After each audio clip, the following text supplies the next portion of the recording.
Coming up on episode 365 of Wheel Bearings, we've got the Lexus RX450h Plus plug-in hybrid, the Subaru Ascent. Updates from Hyundai's Investor Day, including plans to build the new Ioniq 9 and extended range EVs in the U.S. We've got the Volvo EX90. There's a refresh for the Hyundai Ioniq 5, and the Envision 74 will get into at least limited production. Got the first drive of the Chevy Equinox. Walter Chrysler's descendant wants to buy the Chrysler and Dodge brands. And we have a couple of interviews with folks from Volvo and Luminar. All that and more coming up next.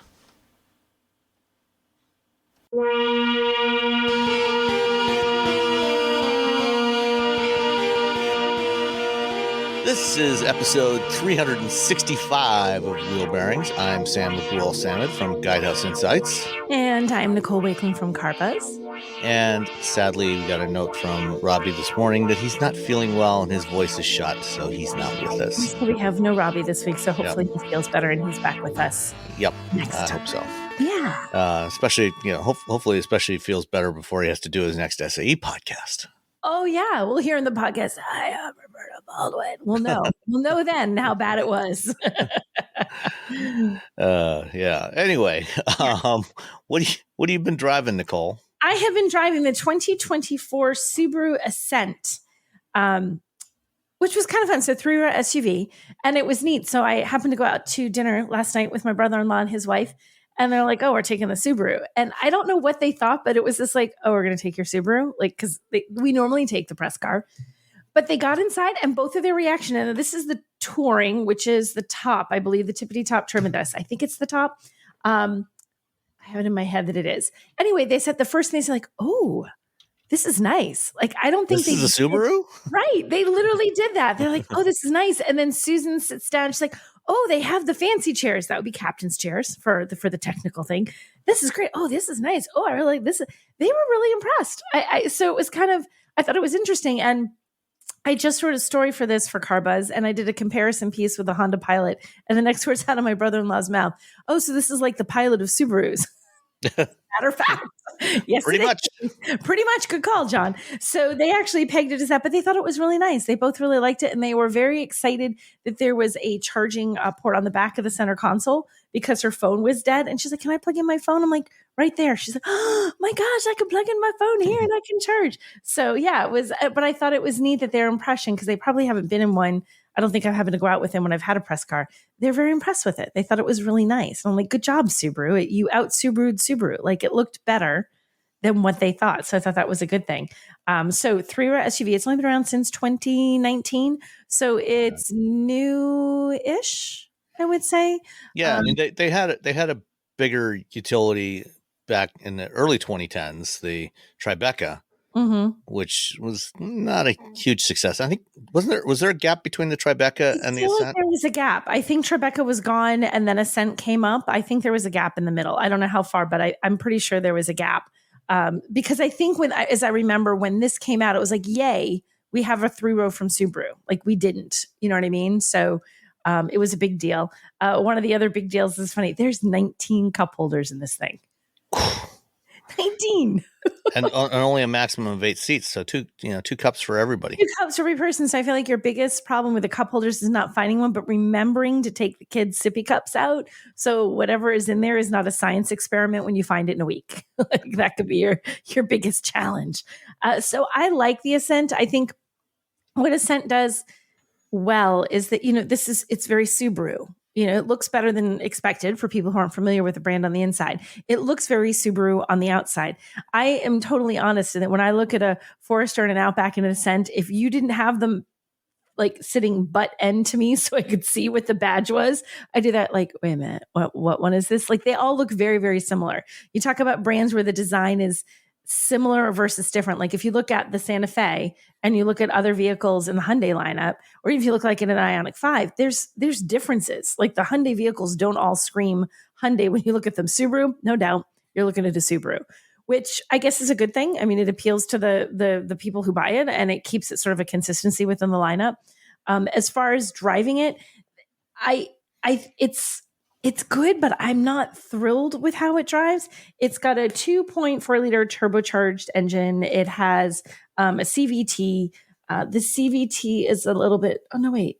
Yeah, it does. But it's loud. I feel like when it's not horribly obtrusively loud, but you do notice it. So I think that's like a downside. It accelerates pretty well. Like you hit that gas pedal and it's going to get out of its own way. And one of the nice things that I do like about the Ascent is because just the way they had the design of this, feels less like a big SUV than other big SUVs. It feels a little bit more car-like in its handling. It doesn't get that rolly sort of top-heavy thing that a lot of large three-row SUVs get. And it's just, I feel like it's a more manageable three-row. You don't know there's a three-row. In fact, they didn't until they sat inside, like, oh my gosh, there's 3 rows in here. Like, it doesn't scream three-row SUV when you look at it. And I think that's sort of a good thing. I think it's nice to have an option that's just not outsized. But in terms of the interior, Subarus are always pretty durable. This has like a water resistant, like sort of an imitation leather that's available. There's real leather, like this one has Napa leather. There's cloth, like stain resistant cloth, but there's a range of trims. And I feel like even in this one, apparently there's 8 different trims. Yeah, there's a lot. But I feel like what they do well on the inside is if you want a really pretty three-row SUV that's beautiful and gorgeous and feels luxury and elegant without actually going to a luxury car, like CX90 or something like that. The thing is beautiful inside, right? But I'd also am afraid of the inside of that. Like I'm going to spill my coffee. I'm going to fumble my cheeseburger. The kids are going to walk across things with muddy boots. It's more nerve-wracking having a car that's beautiful and delicate when you have kids, because kids, they don't mean to be, but they're sloppy little things and they destroy stuff. If you have a three-row vehicle, chances are pretty good that you're going to have kids in it in some point. And I feel like Subaru consistently builds interiors that you think if the kids stepped right inside here during mud season with boots caked in mud, it would survive. Or if the dog runs through the interior with muddy paws, it would survive. So I think this is like, I really like this for people who have sort of either a rugged lifestyle, like what do they call it? Active lifestyle? Is that what it is? Yeah. Active lifestyle. Outdoorsy type, because it can stand up to that, but it's still a nice, attractive, comfortable car to ride in. And it's a heck of a value. It is. So this is the top trim of this one. Can't get it any fancier. It is $49,931. Not cheap, but this is the fancy, like this has all the stuff. There's nothing else you're really going to want to add to this. Do you want to take a guess, even though you're going to win, at what the destination is? I'll say $1,400. Oh, you're a little high, $1,295. Oh, okay. So it comes in a little bit lower. And the only extra that was on here is the all-weather floor liners, which cost $141.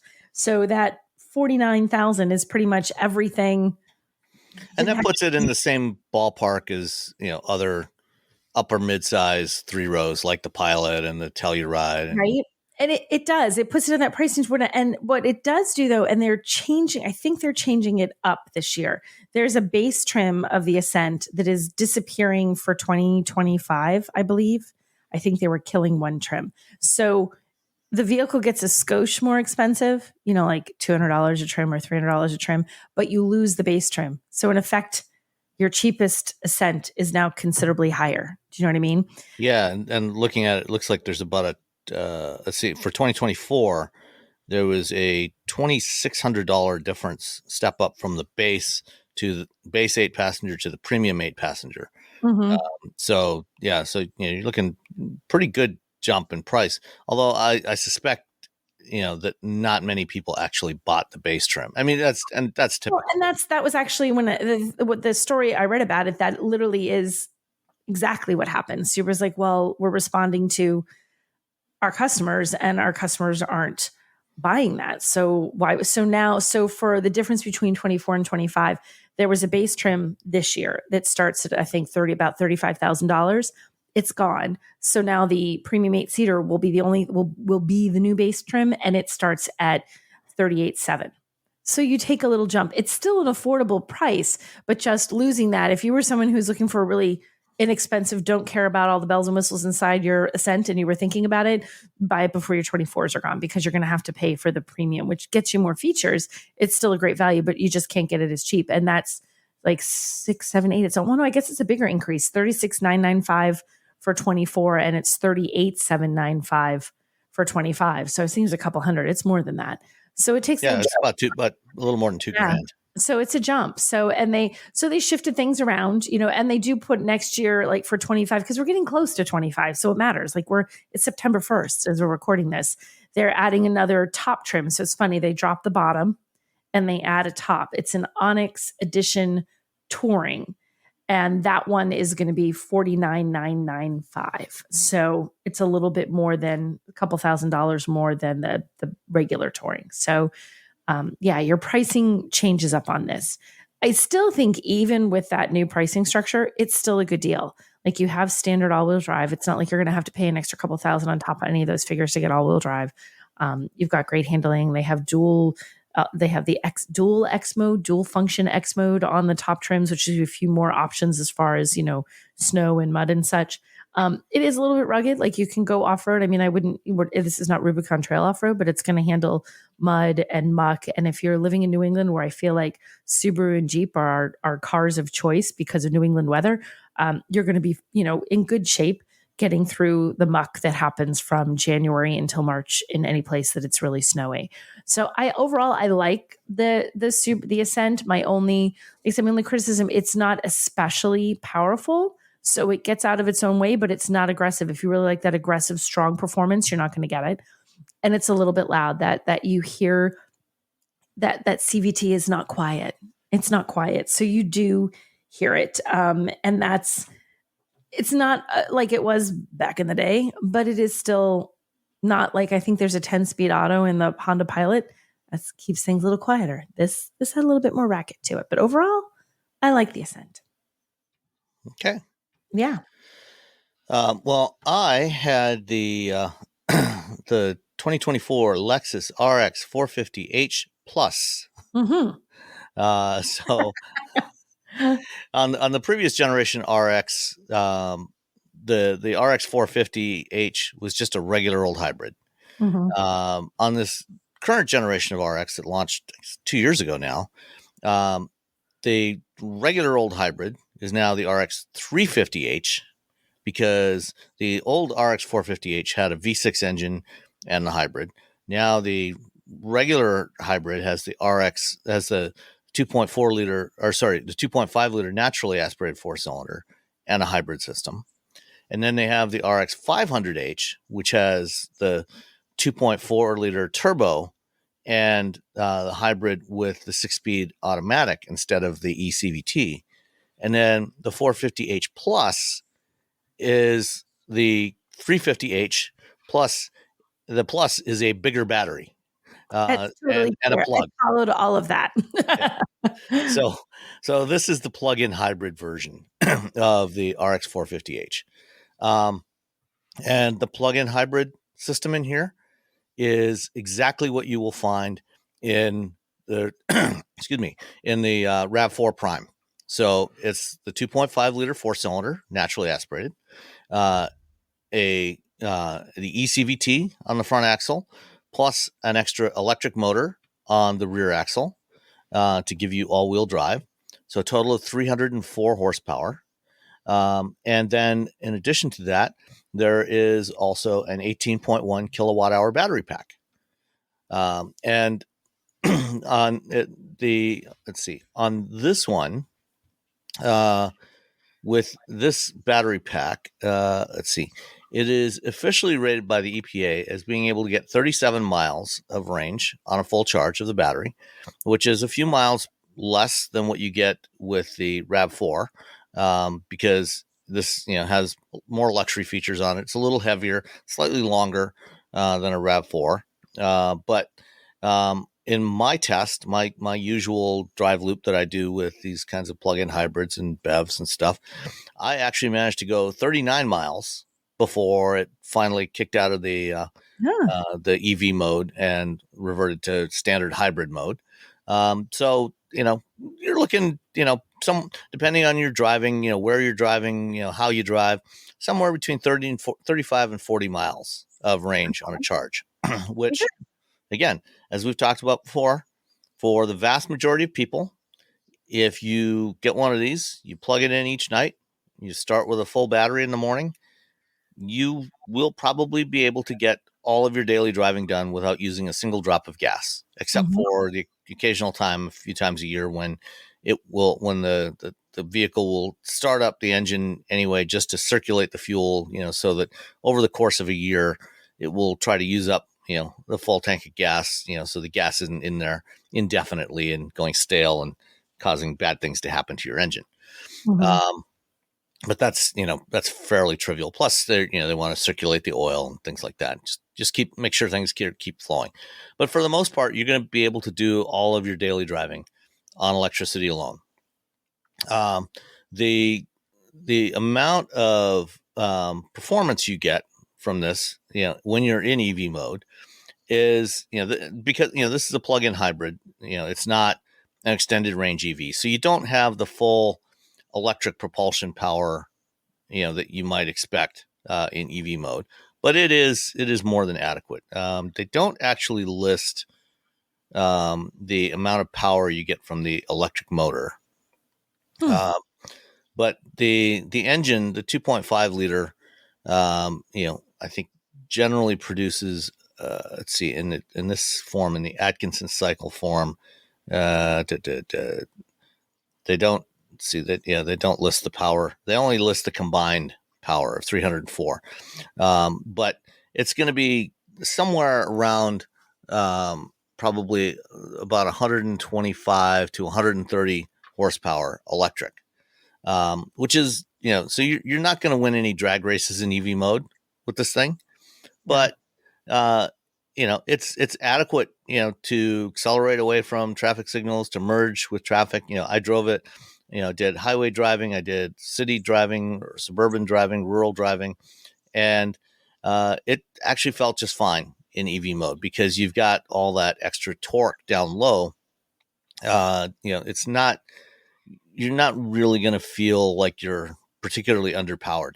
And when you're in EV mode, it's even better, because you don't get the engine revving up to 4,000 RPM and sitting there while you're trying to accelerate, as it would, in hybrid mode. But it's fine. It's more than adequate. This current generation of RX, visually does not look dramatically different from the previous generation of RX. The styling is actually, a pretty subtle evolution of the previous gen, except for the front end, which is kind of downplayed the whole spindle grill thing a bit, which I think most people would probably appreciate. The interior is definitely an improvement over the previous generation. So it no longer has the absolutely atrocious Lexus touchpad system. I mean, that, if you think the Acura precision trackpad was bad, it was fantastic compared to the Lexus touchpad system. Yeah. That's gone. Just have a standard old touchscreen. And it's the current generation Toyota Lexus multimedia system that launched a couple of years ago. And it's basically rolled out to almost everything in the lineup now. And it's a very good system. My only complaint about the Toyota multimedia system, and in this case, it's got a 14-inch touchscreen, so it's a nice big touchscreen, is that it will not display two panes on there, so you can have navigation and the media player on the screen at the same time. So you can, it's got a vertical bar on the left-hand side, so you can toggle between multimedia, nav, settings, things like that. But you can't have nav and the media player on screen at the same time. Now, when asked, Toyota and Lexus folks will say, well, you can just use, you've got a volume knob to change the volume, and you can use the voice control to change what you're playing, change what you're listening to, without having to switch away from the navigation screen. And that mostly works. It's okay. But, if what you want to do is just pause, and just reach out and tap the pause button, it's a little easier, I think. It is. But other than that, Can't really complain too much. It does have support for wireless CarPlay and Android Auto. And if you use either of those, guess what? You can have two windows there, one with a navigation, and one with your media player or Here's your whatever solution. else. Yeah. And then one thing, if you recall, back when they did the first drive of the RX 2 years ago, I complained vociferously because all of the RXs I drove on that day, none of them would recognize my voice when I said, "Hey, Lexus." Yes. Does that changed? It did change. I previously had, I think, a regular hybrid and also a gas version of the RX, and that, when we did the initial drive, that was with pre-production models. Right. They all work now. And even this one will recognize when I say, "Hey, Lexus." But if I'm using Android Auto, normally Android Auto is really good at recognizing what I say, because when you're using it, it shows, as it's transcribing your voice, it shows you what it's recognized. So, if I say, navigate to Whole Foods, it says navigate to Whole Foods, not a problem. But in this RX, it was often mangling and misinterpreting what I was saying. Really? Yeah, so it was not properly recognizing. And I know it's not Google Assistant, because if I try the same thing just directly on my phone, Right. it works fine. So it has to be something about where, I suspect there's something about the microphone. yeah, somehow they're placed, or the quality of the microphone in your voice. Yeah, so it doesn't like my voice for some reason. I don't know why. I like your voice, but whatever. A lot of people would prefer that I just keep quiet, but that's a whole other discussion. Anyway, aside from that, I had no real issues with it. Obviously very efficient. I used very little gas in this thing. When I did, it was getting somewhere close to 40 miles per gallon in hybrid mode. The official EPA rating for hybrid mode is 35 miles per gallon. So just as with the electric range, the numbers that Lexus has submitted to EPA seem to be a little on the conservative side. But otherwise, this thing works great. It's a nice luxury SUV. Midsize, 2-row. And this time around, Lexus has not tried to stuff in an unusable third row into this thing, because they just said, okay, that wasn't working on the old RX, and they just did a bigger vehicle, which is the TX, which we've talked about previously. And yes, I think I actually have one scheduled next month sometime. Oh, cool. But and that actually has a real usable third row. But for 5 passengers in the RX, works great. Let's see. Total, there is one slight downside to the RX450h Plus. Yes. What would that be? $76,505. Is it really? Yes. 76. Yeah. That's a lot. That's a lot, Sam. That's a lot for an RX. There's a lot for an RX. 76. Yeah, base price for the plug-in hybrid is $68,730. See the tech package with the digital key, $475. See, the big options were the premium triple beam LED headlamps for $1,565. Okay. So you could probably take a pass on those. Yeah. The $1,160 Mark Levinson premium audio system, which is really cool. I would pay for that. If I had cash, I would do that. And $1,420 for the convenience package, which includes the panoramic view monitor, so bird's eye display there. Traffic jam assist requires a Drive Connect subscription. You get a 3-year trial included. That's not that useful. Yeah. Because it only works at lower speeds, and it's a hands-off system that'll work at lower speeds. I didn't really find it particularly useful. And that's it in the in the convenience package for $1,420. So yeah, I'd probably take a pass on that one. So just get the audio system, leave the rest. So now you're still right around 70,000. So you're saving about $5,000. But you want to guess on the delivery charge? Gosh, what am I looking at? A Lexus? Yeah, I'm going to go 1495. not bad. 1350. Okay, so it's A close. little high. Okay, little high, but I was close. The one other thing I really liked about the this RX, the Nori green pearl paint looked Oh, I've fabulous. seen that. That's beautiful. Yeah, it's a Was really that nice color. extra or was that just? That does no. It looks like that was not. There's no extra charge for the paint. It doesn't look like. Yeah. Okay.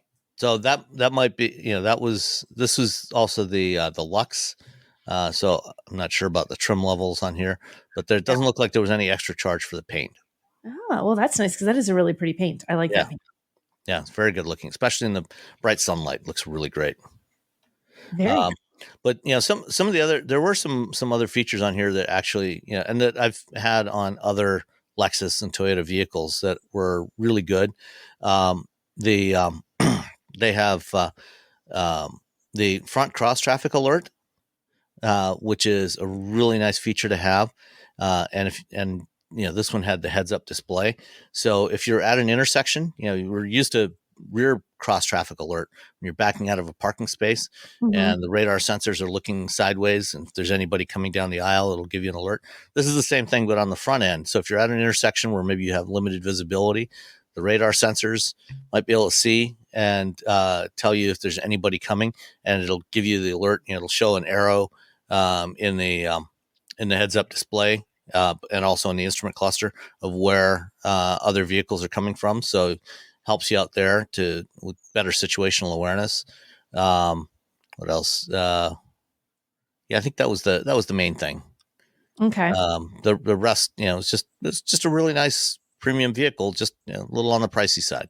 Well, But if you're able to plug in at home, but you don't feel like you're quite ready for a full battery electric yet, plug-in hybrids like this, I think, are a very viable option.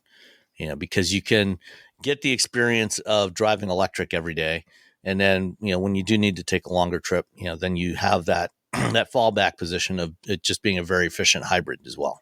I very much agree with that. I think there's, people, for the very long list of reasons why people aren't ready to get an EV. One of them is just it's a big change in your mindset, having to plug in a car, and it does in your head seem like a weird thing to do. And the plug-in hybrid is a great midway. Like, okay, I can start to see how this electric thing works. I can start to see about getting something installed at my house, maybe, and seeing how it is to drive something that has, you can drive just as an electric vehicle without the anxiety or just the nervousness of like, what if I hate this? What if I hate this? And I just bought a new car and I have to plug it in all the time. Well, if you don't like it, you still have the gas engine. You can, you have that. So it's a nice little in between to get used to it and to sort of try it out without being fully committed. I know people will talk about plug-in hybrids being, not the most, from an engineering point of view, the best choice, because you have the gas engine and you have the electric motors. So you've kind of got like two systems in there to maintain and work together.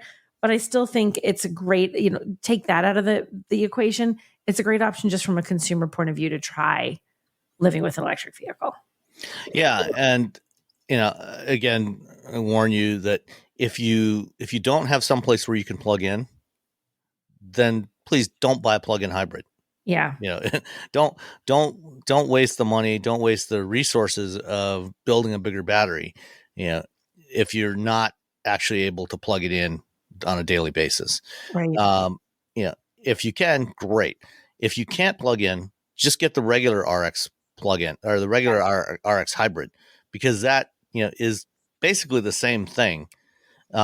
Still really efficient. You're still going to get close to 40 miles per gallon, in normal driving, which for a vehicle of this size is pretty amazing. It's very good. And you're not wasting money and resources on, a bigger battery.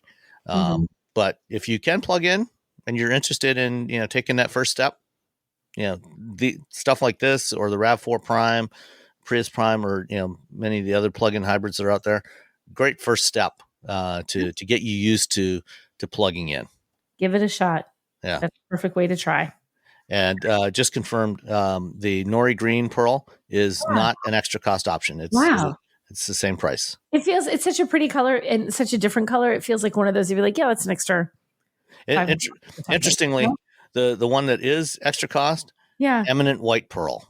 White is extra for shiny white. Yeah. Okay. Also the cloudburst gray and the iridium. What's iridium? Is that blue? That's blue, right? It's a gray. Oh, it's a gray. Okay. So the cloudburst gray is a dark gray. Iridium is more silvery gray. Isn't that funny? The most basic of basic colors cost extra, but the fancy colors not so much. So again, we urge you, buy interesting colors. Yes. Don't buy monochromatic vehicles. Buy interesting colors because Lexus will actually charge you less for it. Right? You can buy the fancy color and save money. Yeah. You can save $500 if you buy an interesting color. Yes. You know, there's a very nice red that they have, the Matador red mica, also a fantastic color. Copper crest. Oh, that's a pretty color too, and it's really different. Like it's not the same. I'm like playing with a paper airplane. Yeah, I was just gonna ask. I was folding something, and I was just like you doodle. I was folding. It's a paper airplane that I was just folding as I was sitting here chatting. Yeah, they actually have 4 really fantastic colors on the RX this year. The Matador red mica, the copper crest, the nori green pearl, and the nightfall mica, which is a blue, which is a really lovely blue as well. So get one of those. Skip the monochrome. Don't get the boring colors. Get a pretty color. Get pretty colors. They make the world happier. Yeah, and save yourself some money. And save yourself a few dollars. Yeah. It's a win-win. Did you know you can support Wheel Bearings directly? Head to patreon.com/wheelbearingsmedia and you can become a patron today. Your contributions will help fund the platforms and tools we use to bring the podcast to you. And exclusives and improvements are already on the way thanks to your generosity. So if you want to be part of an automotive podcast like no other, head to patreon.com/wheelbearingsmedia. All right. What else we got for this week? Shall we start with Volvo or Hyundai? Because there's a lot of Hyundai stuff. Let's do some Hyundai. There's a lot of Hyundai. Apparently this was Hyundai week. Yes.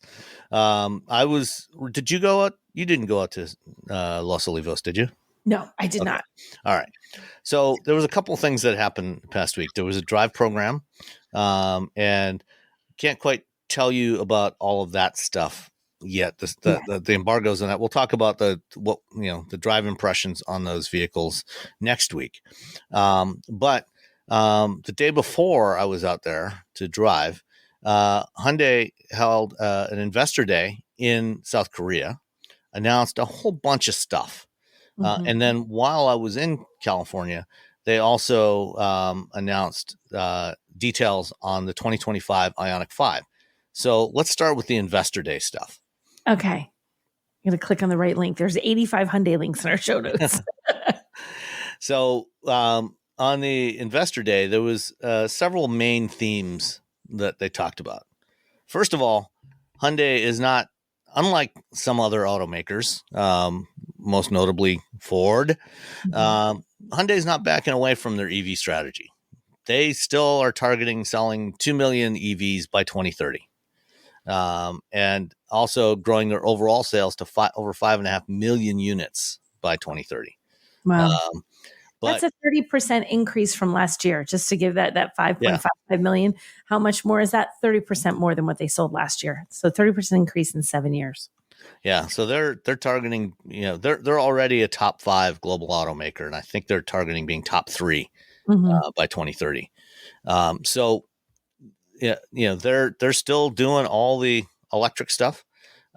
They did announce, let's see. They announced, they're also expanding their hybrid lineup, and essentially what Hyundai is doing is for vehicles that have an engine, a hybrid is basically going to become the default for anything that still uses gas. So they're going from 7 to 14 hybrid models, including Genesis. So Genesis is going to get its first hybrid models in the next few years. They're also launching an EREV platform, an extended range EV platform, which is kind of distinct from a traditional plug-in hybrid. So what we think of today generally as a plug-in hybrid is stuff like that Lexus RX, where the engine torque and the electric motor torque are blended and sent to the wheels, and it can operate in electric mode only. Or it can operate, with both both power sources driving the wheels. In an EREV, this is more like what Stellantis is doing with the Ram Charger, and what there's a bunch of these now in China as well, and we're going to see more from other manufacturers in the next couple of years. Here, the engine is only connected to a generator. It has no mechanical connection to the wheels, so all of your propulsion comes from the electric motors, and then the engine is used as your battery depletes. The engine can run to keep your battery charged. And they haven't said what vehicle this is going to be in or exactly when, but hints I heard, somewhere in the 2026, 27 timeframe. Okay. And, it'll probably be on larger vehicles. So stuff, like, the Palisade or the Telluride. Yeah. They also want to have 21 full battery electric models by 2030. How many do they have right now? Let's see, across the brands. Let's see. Hyundai's got Kona, Ioniq 5, Ioniq 6, Ioniq 9 is coming. And then, so that's 4. Kia has EV6 and EV9, and then EV3 and EV4 coming. So that's 8.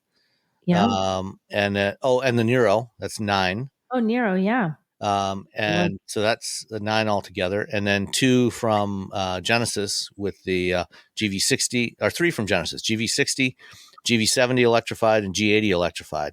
So that's 12. So they're more than halfway there already. Yeah. So they plan to be at 21 by 2030. Okay. They're developing some new battery tech and new safety technology, including a new NMC batteries that they're developing in-house.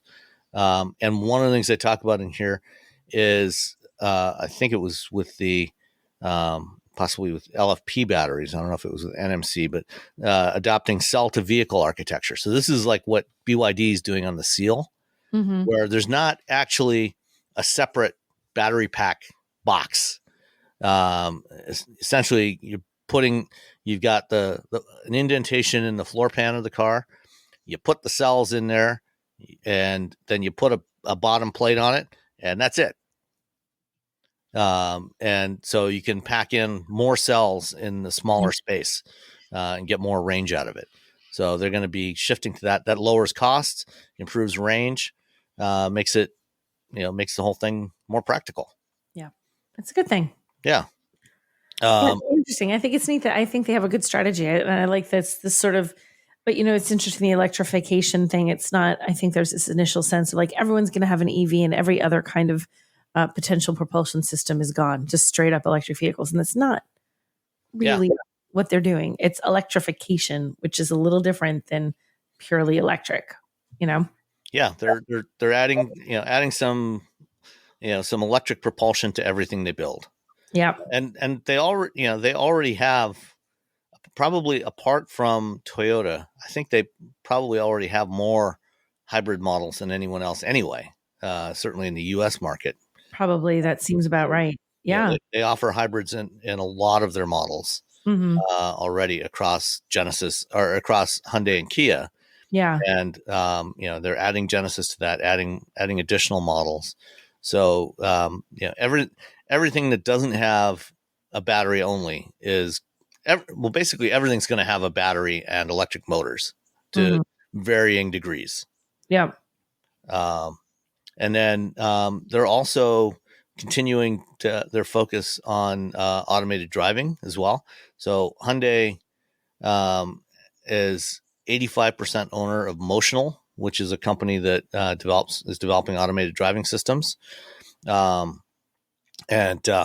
they announced as part of this investor day an autonomous vehicle foundry business. Yeah, I saw that. Foundry. I know foundry makes me think of like somebody's making steel in a giant foundry, but I know that's not what they do.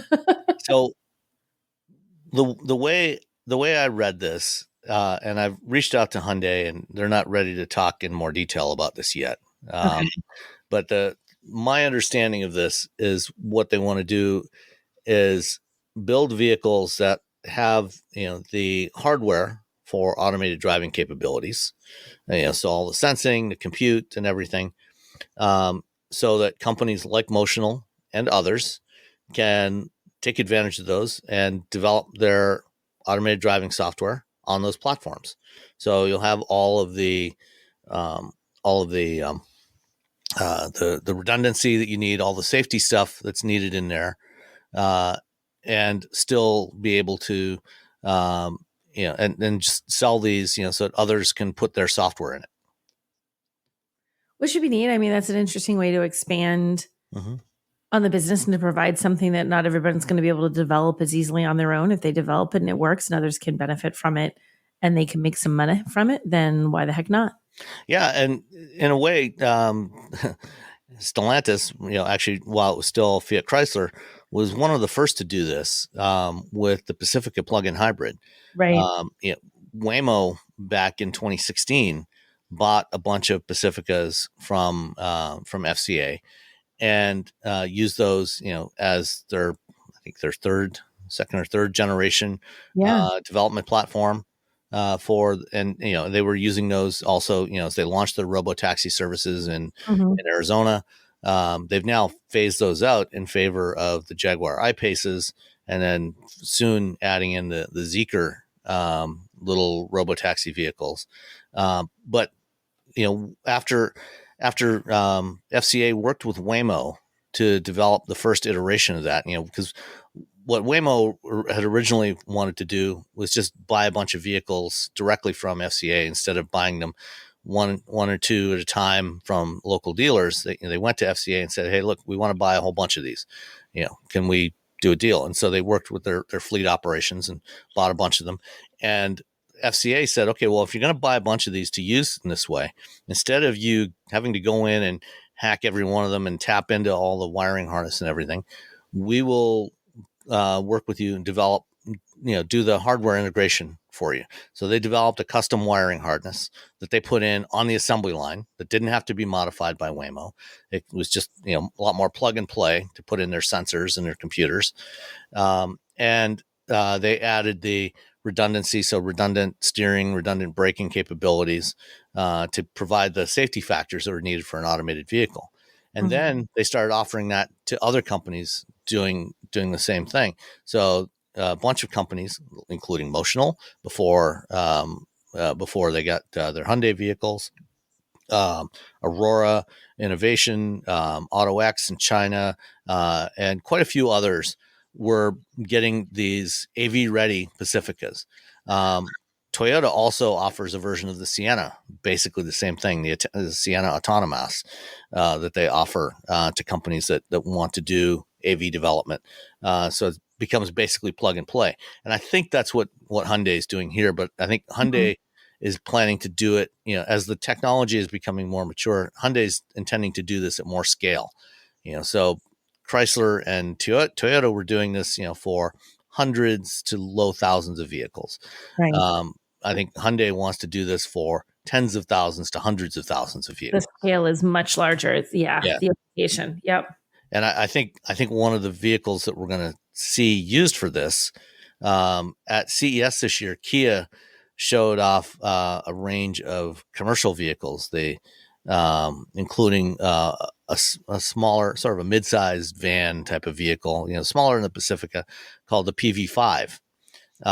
And at the time, I talked with the CEO of Motional during CES, and he said, yeah, that was what they were planning to use for their next generation. Because right now, Motional is using the Ioniq 5.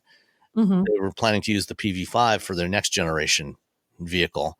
And I think that will probably be the platform that Hyundai is going to use for their autonomous vehicle foundry business.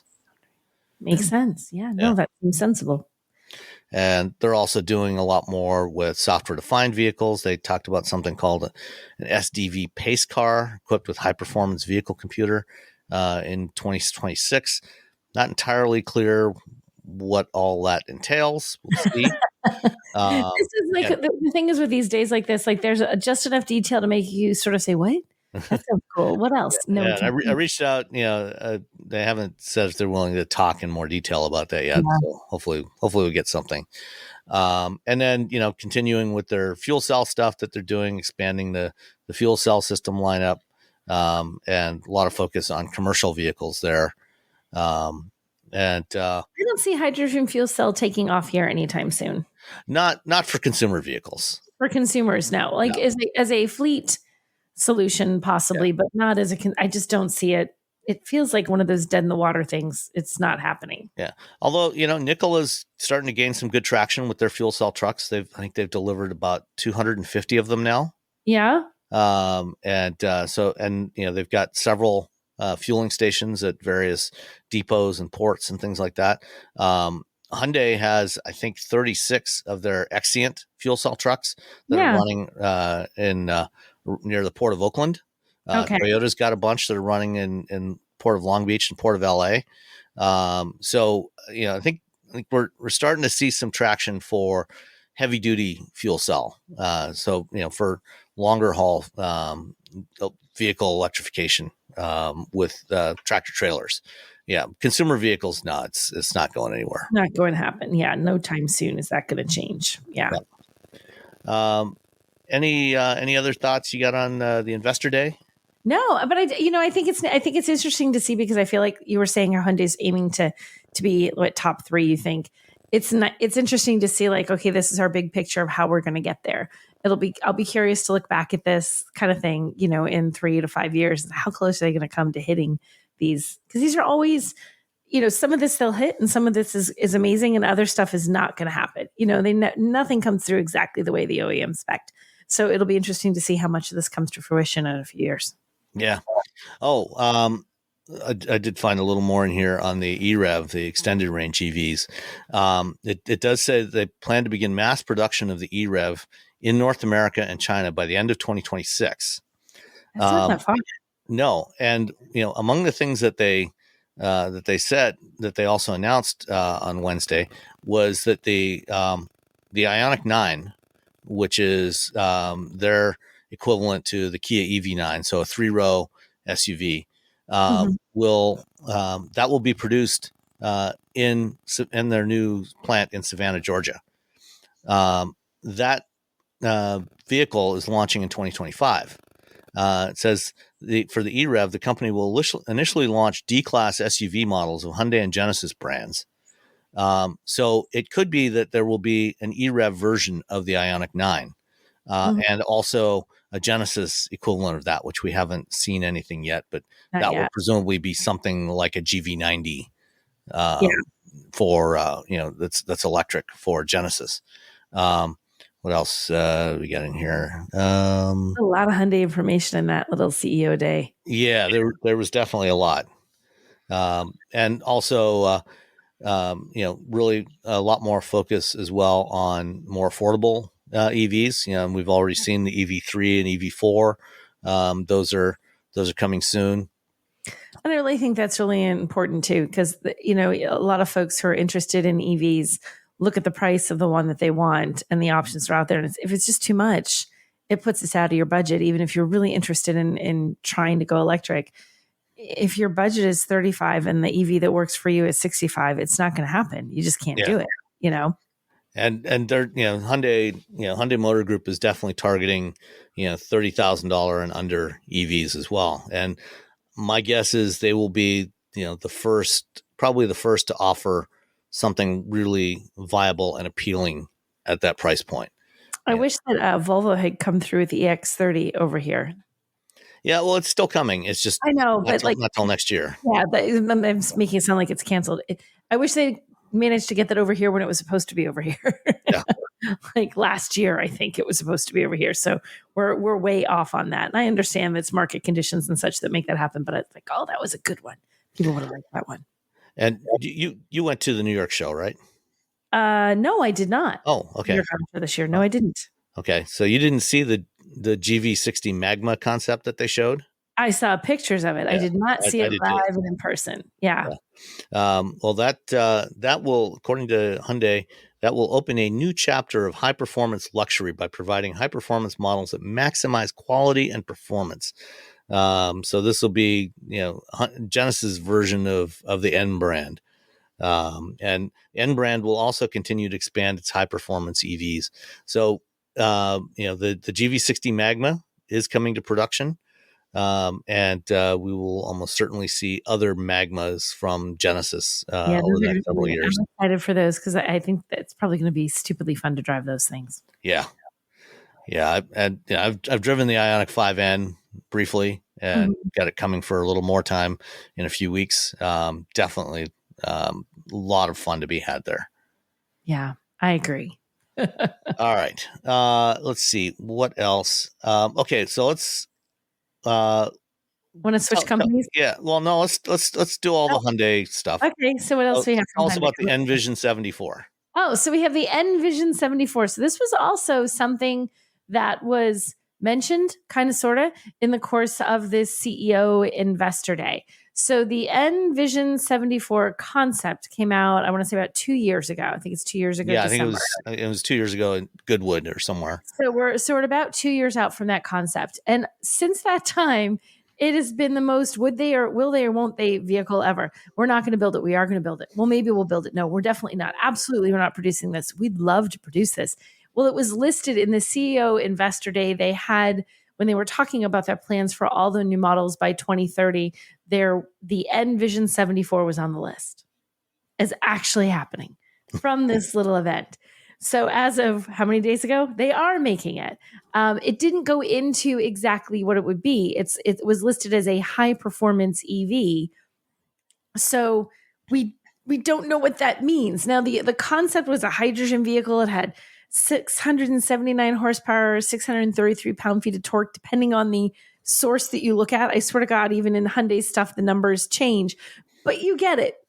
Powerful, fast performance car. So we're going to get something in those vein that it's going to be, I would assume that it's going to be super powerful. There was also talk about, and again, it was the rumor mill, but it wasn't confirmed, is that it was going to be an 800 horsepower vehicle with a production run of about 100 units, and only like 30 of those were going to be, like 70 were going to be for on-road use and 30 were going to be for racing use.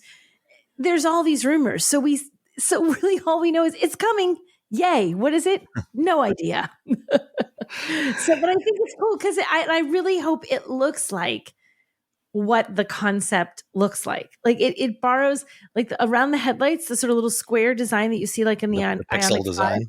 Yeah, the little pixel design. It has that pixel design, which is something Hyundai is already using. It makes me think of Minecraft on the headlights. I can't help it, but it looks really neat. The whole style of this is sort of this retro 70-ish kind of thing, the way that it's designed. It looks fabulous. And I don't know how much of this will actually make it through because you just don't know with a concept car. Sometimes they look very close to what they were, and other times they look radically different. So you would never know the concept from which the production car is born. I'm hoping it looks like this because I think it looks fantastic. Well, for what it's worth, the production Ioniq 5 and Ioniq 6 are not that far off the concepts that were shown like 5-6 years ago. Right. So I wouldn't be surprised if they build something that's very close to this concept. I know. And especially if they're only going to build 100 of them. But again, all this is like rumor. Our confirmation is it was on the list at the CEO Investor Day as a high performance EV.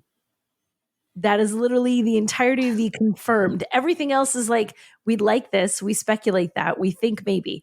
So beyond that, anything you read is not confirmed and we have no idea. Is it coming? Yes. High performance EV? Yes. By 2030? Yes. And anything else? Your guess is as good as ours. And, for those not familiar, the concept, this concept, before Hyundai got into volume vehicle production back in the 1970s, Hyundai's first concept was the Pony Coupe that was designed by Giorgetto Giugiaro. And at that time, it was very much, they're very much into the whole wedge design thing. He was also designed cars like the original VW Scirocco and Golf and the Lotus Esprit. And this is very much, that 1974 Hyundai concept was very much in that same vein. That's that same kind of aesthetic. And this new concept, the Envision 74, is, kind of what, if you took that 1974 concept and applied, modern GT3 racing rules to it, racing GT3 aerodynamics to that 1974 concept car, this is kind of what you would get. Yeah. I do hope they build something like this, maybe offer it, the track version or the racing versions, as a, homologated as a GT3 race car, because it would be fun to see something like this going up against, Mustangs and Corvettes and Porsche 911s That'd be cool. Yeah. and Ferrari 296s. Yeah. I'm excited for this, and I'm hoping it's closer to now, not 2030. I'm like 2030. Yeah. That's a long ways. That's 5-6 years away, depending on how you cut it. I'm like, no, make that, because there's no idea for anything they previewed. They were very unclear about. It's just like by 2030. Like, yeah. Well, I mean, there's a lot of stuff they talked about, that's coming by 2026. Yeah, that's true. That's true. It's like the EREV, coming in 2026. Sooner. I want this to be on the list of sooner. I really, really do. Yeah. All right. One last Hyundai related item. Yes. While I was out there to drive the new Tucson, or the refreshed Tucson, I should say, we got a look at the 2025 Ioniq 5, which is also getting a mid-cycle refresh. Okay. And if you recall, a couple of months ago, I talked about when I visited my local supercharger station with the Mach-E Rally, seeing an Ioniq 5 and an EV6 wrapped in camo that were being tested, charging there at that supercharger. And when I walked over and took a closer look, they had NACS charging ports on them. I remember DCS, and that's now confirmed that the 2025 Ioniq 5 and almost certainly the EV6 and other Hyundai Motor Group EVs will be switching to a native NACS port when they start their 2025 model year. The Ioniq 5 is the first vehicle confirmed to be produced at Hyundai's new plant in Georgia. And, talking about Hyundai moving fast, back in 2022, early 2022, they first announced this plant in Georgia, that they were building this plant that they call the Meta plant. So there's an assembly plant and a battery plant there. And at the time when they first announced it, it was supposed to start production about a year from now, mid-2025.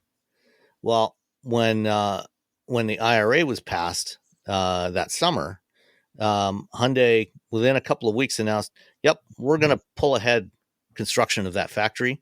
We want to start production by Q4 of 2024. And they pulled it ahead by 9 months. Yeah, which is not insignificant. That's a big deal. Yeah. And so they've already been doing pre-production of at least Ioniq 5s and probably EV6s there. Kia hasn't made any announcements yet, but I'm pretty confident that because the EV6 is also getting a mid-cycle update this year. Yep. I'm pretty confident they'll be building both of those in quick succession. So the regular Ioniq 5 is going to start production early October, so about a month from now. And in addition to the NACS port, there's some, the usual kind of modest updates to the, to the front fascia, the rear fascia. The biggest interior change is on the center console. The Ioniq 5 has that sliding center console. So you can move it forward and back. They have rearranged the front part of that. So currently on the current Ioniq 5s, there's a storage area. So it's kind of U-shaped. So you got the armrest under your elbow, and then it dips down to near the floor and comes back up. And then there's the two cup holders there. Well, they've rearranged that part. Instead of the two cup holders being side by side, they're now one behind the other and they've made that whole thing a little bit larger. And you now have the wireless phone charger next to the cup holders. So a little more convenient there instead of having the wireless charger down on the floor. And then on the center, on the dashboard below the touchscreen, they've rearranged a few of the buttons, but it's still the same basic design, which was good. There was nothing wrong with that. And then they changed the color of the bezel around the two screens from white to black. But That's not actually the biggest news. They're adding a new variant of the Ioniq 5 for model year 2025. Okay. It's getting an XRT version. Ooh. That's Hyundai's branding for their more off-roady vehicles. Okay. So if you can't wait until 2026 for a Rivian R3X, Hyundai might have you covered. And they can take care of that for you. Yeah. So, it's got some suspension mods, about a 1-inch, just shy of 1-inch lift, some bigger all-terrain tires, some pretty cool looking wheels, with the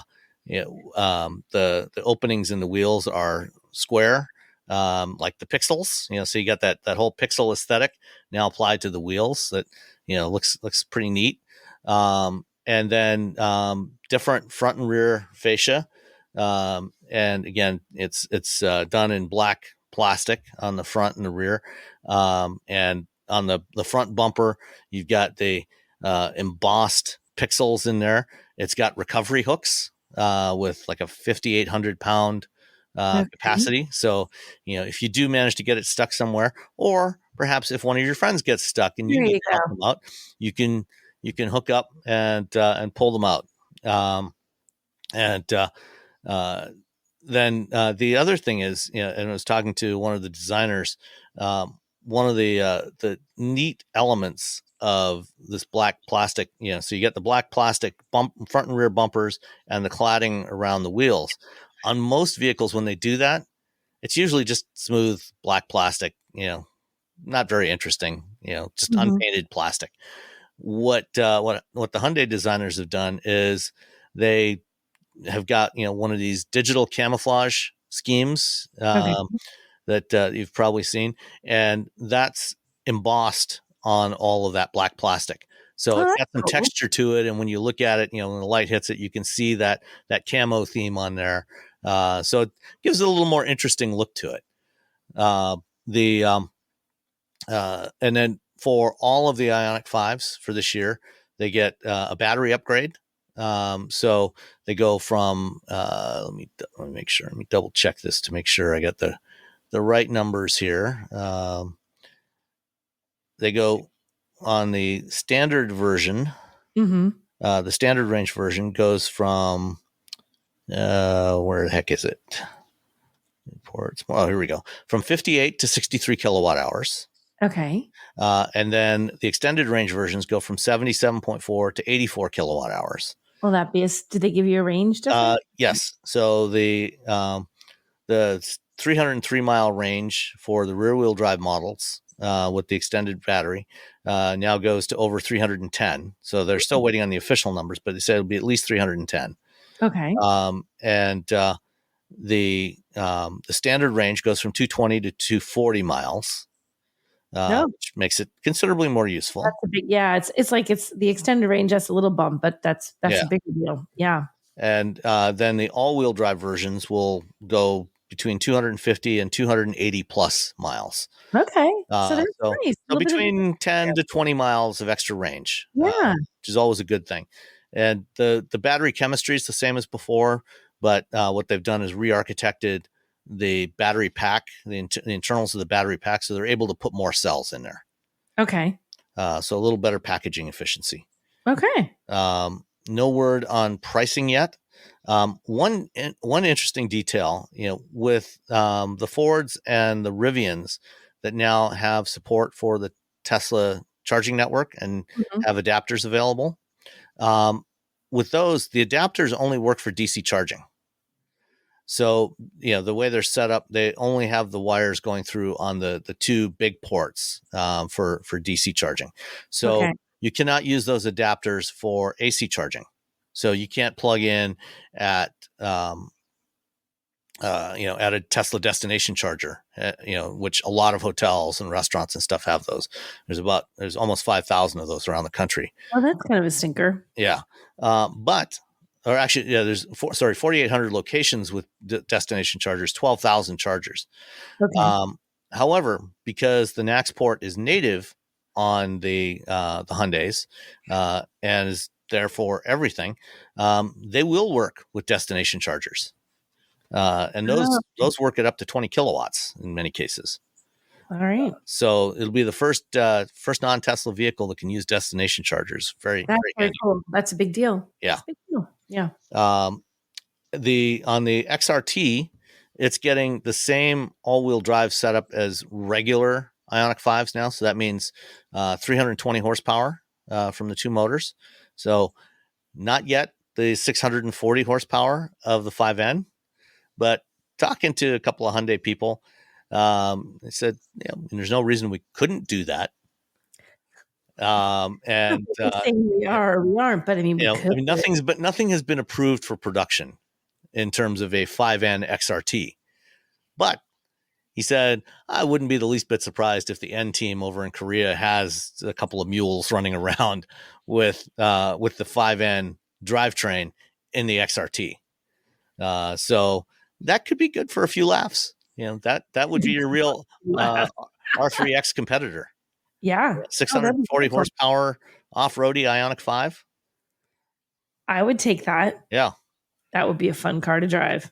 Oh, one more detail about the new front and rear fascias.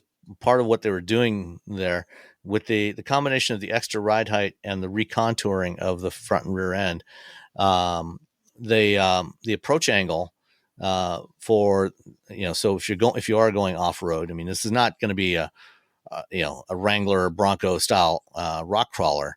Right. But, the approach angle is now increased by 2.3 degrees to 19.8 degrees. And the departure angle goes from 25.4 degrees to 30 degrees. So it will have definitely more capability to hit some rougher trails, but not, not the really hardcore stuff. Still, that's kind of cool. It's neat. It's exciting to see this stuff come out. I like what they're doing. This could be fun. Mm-hmm. Yep. And, and just in case you thought maybe you might have to wait like another year for the XRT, how long? The XRT will be following the standard Ioniq 5s by about 3 weeks. So by the end of October, they will be building XRTs. So pretty much back to back. That's amazing. Woohoo! And they'll both be on sale. They'll be at Hyundai dealers before the end of the year. Wow, that's quick. And to start with, the Georgia-built Ioniq 5s will, if you want to buy, they will be eligible for $3,750 in tax credits because they haven't yet fully sourced all of the components. So they've got the cells coming from, I think from SK in Georgia, but some of the other battery pack components are still being imported. As they localize more of that component production, then eventually it'll get to the full $7,500 tax credit.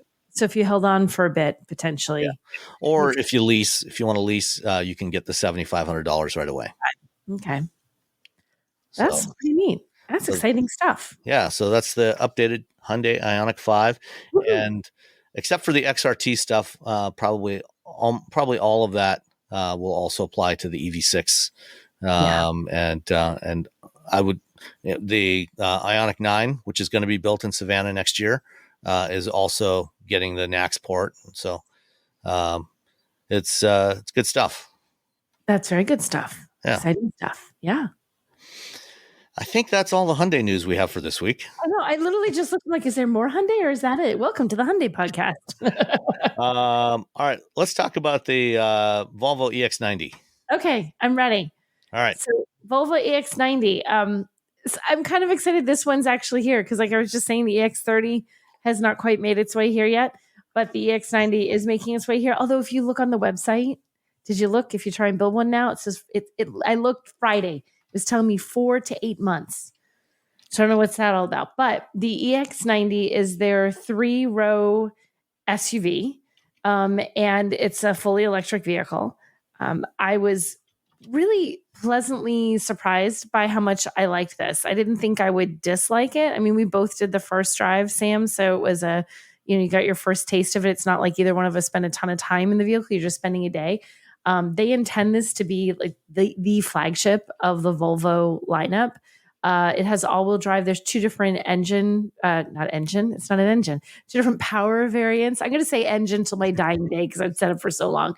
A range of from 300 to 310. They actually upped it slightly from what they initially told. That's in kilowatts. Yeah. Horsepower, it's 402 and 510. Oh, what did I say range? I was trying to say 300. for range. Oh, for range. Oh, sorry, for range. Did I say power? I meant to say yes. range. Okay, sorry, not power, range, 303 to 310. So they upped the range slightly from what they initially had told us. So because they got official EPA numbers. And they're already started production. They're planted in South Carolina. It's in production. So it started in June. Yeah. So they're well underway there. The interior is still very, like, although this is new and design wise, they move forward. It's not this giant leap of change. It's this small iteration on what Volvo has done, which they build these very minimalist, very attractive interiors.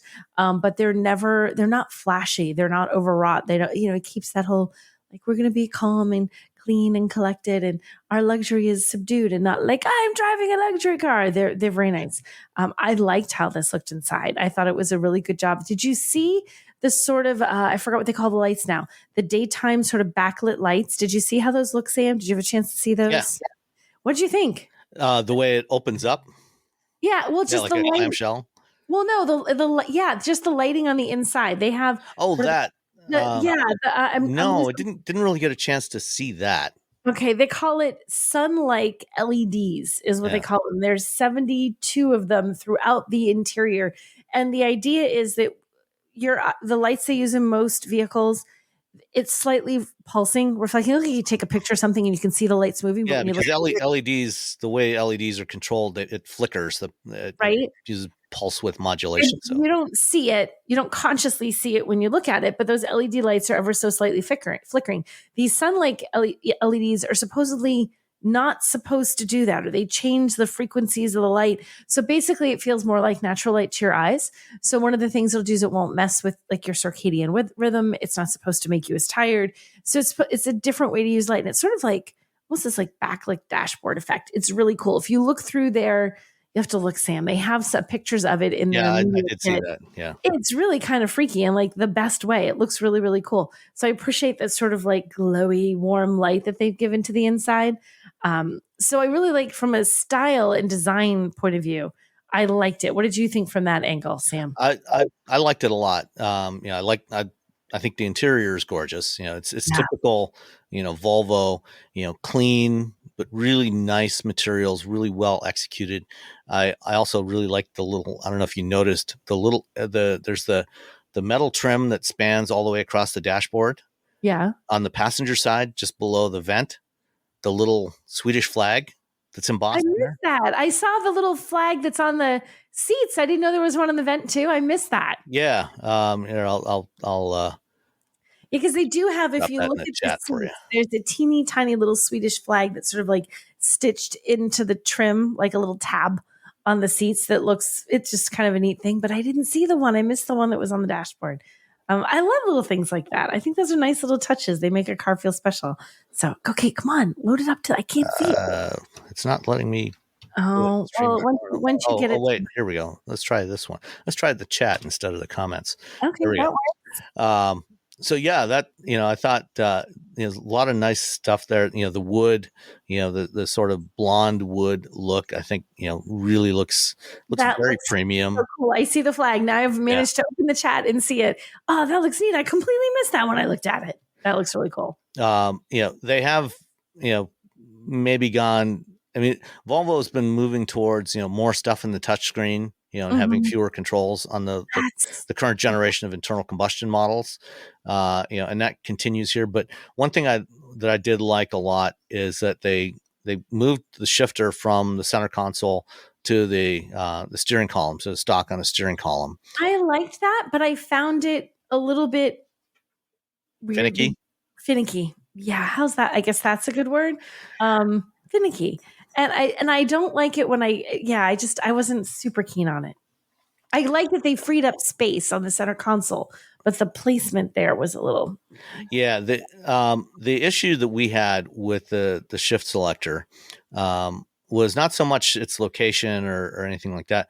It was because the EX90 has phone, has digital key, so you get phone as a key capabilities, and it's using ultra wideband as for better security, and so they gave each of us a phone to use as the key for the car. and there's a wireless charging pad right at the leading edge of the center console. And so what we did was we would get in the car, just leave the phone in there, and you just never touch it again for the rest of the day. But what we found was when we stopped to take pictures, we left that in there. We hop out of the car, put it in park, hop out of the car. A couple of minutes later, get back in, and it didn't want to go back into drive or reverse out of park. And I talked to the Volvo people, and I said, they're still doing some tuning there. I think it's part of the security measures, so if you leave the phone in there and you get out, you close the doors. We also had some issues with that phone is key. And it's like, so you should be able to just walk up to the car too, and it should know you're there, and it should pop open when you have your phone. You can pop open and it wasn't working as prescribed as it was supposed to. And then you could theoretically, like in your Apple Wallet, you can have essentially a key card in there. And if you have trouble with it recognizing your phone, you can go to your wallet, pull up a key there, and hold that by the door, and it should open. And I was having some trouble. I'm going to be honest, I didn't understand the entire explanation, but they were saying it had something to do partly with them trying to have us have these phones that weren't our phones, that weren't keyed to an official customer account. There was some confusion there. It was partly due to stuff that the average consumer would not experience. So I'm almost like hesitant to mention it, except that it drove us all nuts. And I really want to just have it in my driveway and drive it, like see if it changes. Like if I create a little account and do it, like, I wish they had created a bunch of like real accounts and just said, here's your phone. Today, you're customer Y and you're driving this car, because I think it made it a little wonky. I want to say that's going to work better for customers once they get their hands on it. Yeah. I hope it does. I mean, we'll find out eventually. We'll find out eventually. And I also, something I wanted to mention about the interiors. They have something, they don't use leather. Volvo's going away from leather because they're trying to get to sustainable. Nordico, I think they call it. Something called Nordico, which is a synthetic leather. And for the most part, it looks like, it's not leather, but it doesn't look like vinyl from 1985. It has a decent look. But I talked to one of the Volvo folks about the choice to not do leather and what they're considering to be a flagship SUV. Like the Gary, I just forgot his last name. He's like their future design guy. And he had said, well, we're not ruling it out forever till the end of time. If they find that customers are really saying to Volvo, you know what, guys, we really want leather.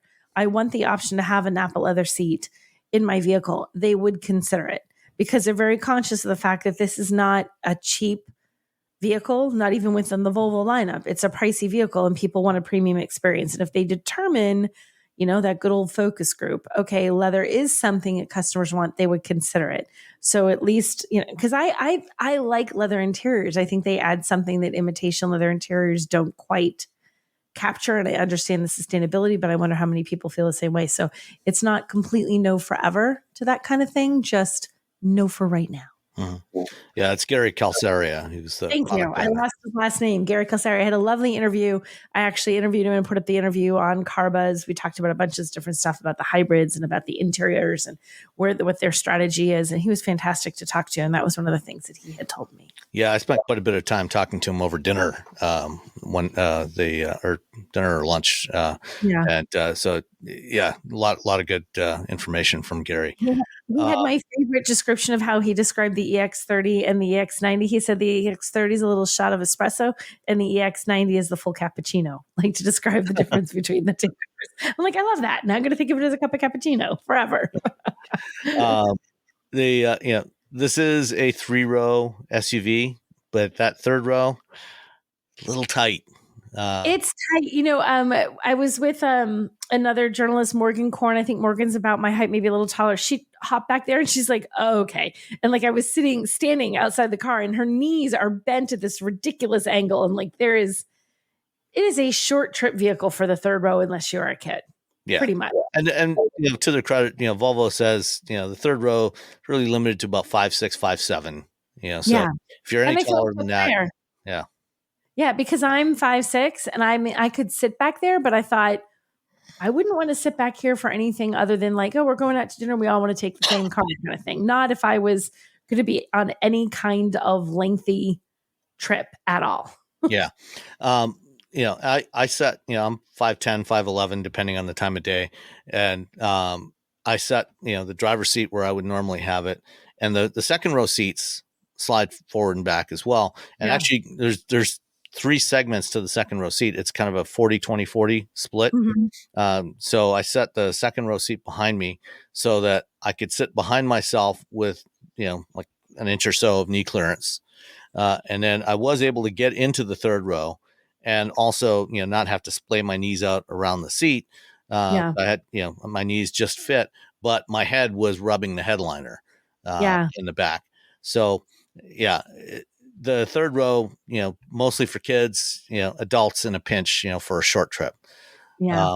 But to what you're saying about, leather versus Nordico, personally, my preference would be the wool blend seats. The wool blend seats are fabulous. Yeah. You know what? And they do such a good job at it. I've seen other seats where they've done like wool things and has too much of a nap to it. And I feel like that's just going to be like a crumb and dirt magnet. These are wool blend seats. They're just, it's like that. They're just beautiful. They're so nice. And they add warmth to the vehicle because it's fabric instead of the leather. They're beautiful. They're gorgeous. Yeah. I mean, they've had those on, some of their other models for a couple of years now, and I really like them. It's actually a blend of wool and recycled polyester. Which is the crazy part. You look at it, you think in your head, you're like, polyester. No.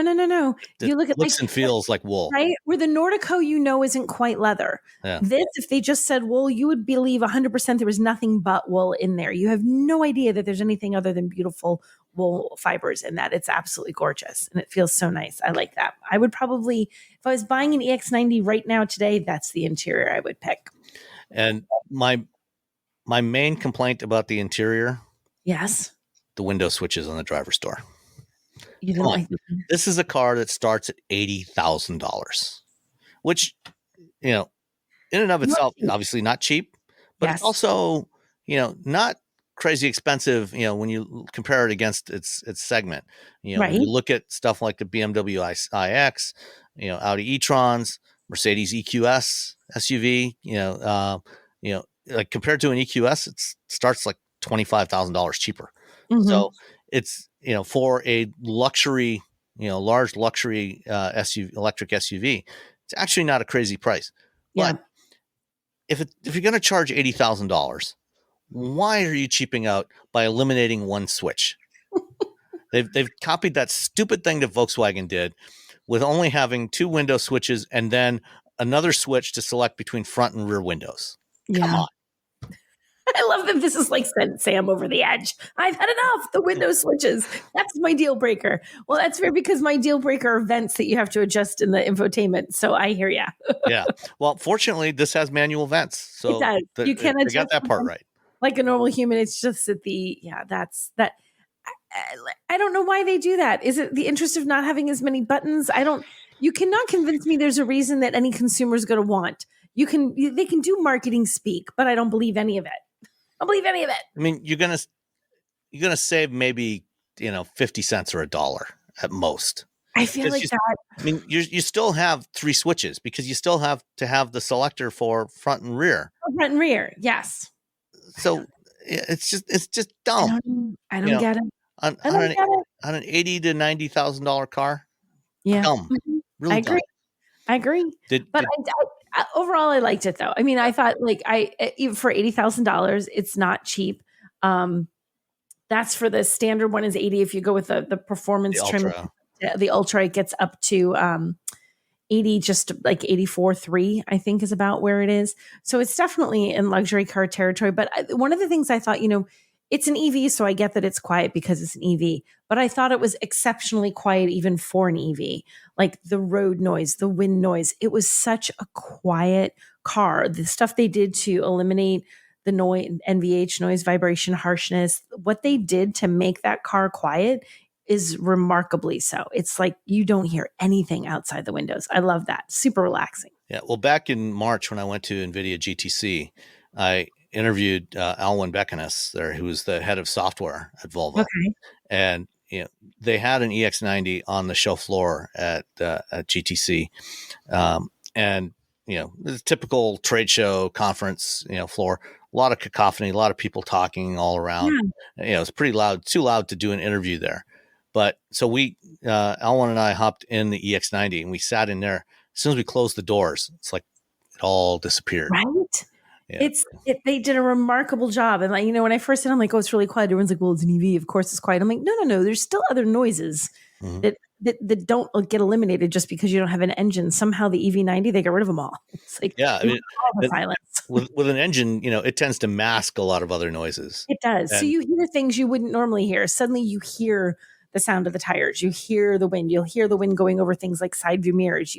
Any place where the aerodynamics is not good and there's like turbulence in the airflow of the car, you hear it suddenly because you didn't hear it before because you're listening to the engine. Mm-hmm. So there's still a lot of noise that you can hear. And there's no noise. It's a quiet car. Yeah, it was really nice. The EX90 was actually supposed to launch almost a year ago. Yeah. And it was delayed, as was the Polestar 3, because they were having problems with the software. Software issues. I remember that. Built an all new software platform for this, new electronics. And so this was, it's been delayed almost a year now since its original intended launch date. And part of what they've been working on, in addition to the core software platform, is all the ADAS stuff. The EX90 is the first Volvo to come with a LiDAR sensor. So you'll see a little hump above the windshield. That's for the Luminar LiDAR sensor. And eventually, they're going to have hands-free driving capability, and they want to get to fully automated highway driving. So you can, take your hands and your eyes off the wheel, when you're driving on the highway, and just, the car will take care of it for you.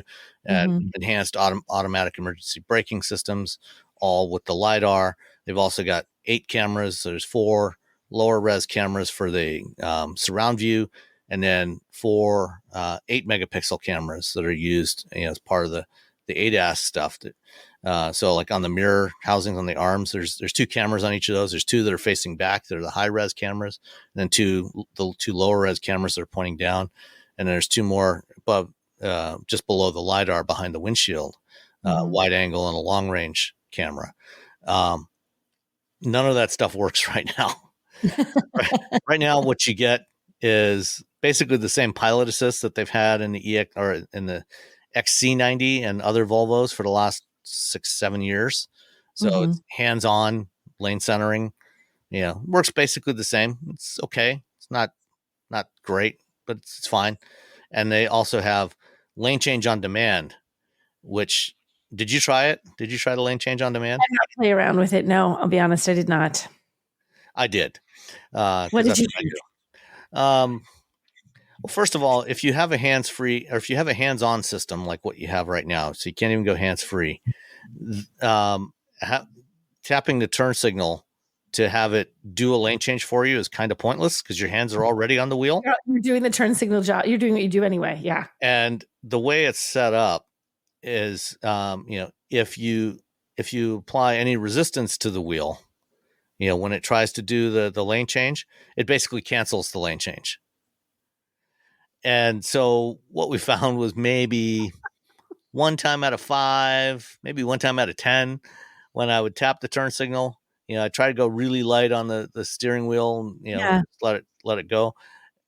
It would actually execute the lane change. And I think a couple things there. Some of it was the resistance on the steering wheel. Some of it was, perhaps being a little conservative in terms of the size of gap it was looking for. So that's basically kind of useless. Once it gets to the hands-free system, which hopefully will be sometime next year, and they'll push that out via an over-the-air update, along with other upgrades, that will become more useful, like it is on Super Cruise or Blue Cruise. But for now, it's not really useful at all. Overall, how'd you like driving it? I like driving it. I was pleased with it. I thought it was, and we were driving the higher performance version, so it's a responsive vehicle. I think, and I thought it handled well. It's not a sporty car per se, but it still has that instant EV like zoom, because when you mash on the accelerator. I still want to say gas pedal. When you mash on the accelerator, I still found that it was fun to drive. I enjoyed it.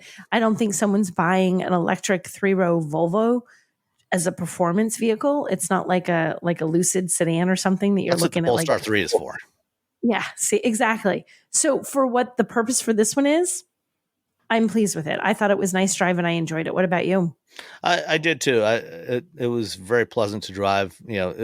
For a vehicle that weighs 6,200 pounds, it felt surprisingly nimble on the twisty mountain roads that we spent quite a bit of time on. Yeah. So it did fine. Now, one thing because this was a global drive program, and they had North Americans coming in first week and then Europeans the following week and other regions. I think they were going to be out there for like 3 weeks or something. Yeah, that was a long time. Yeah.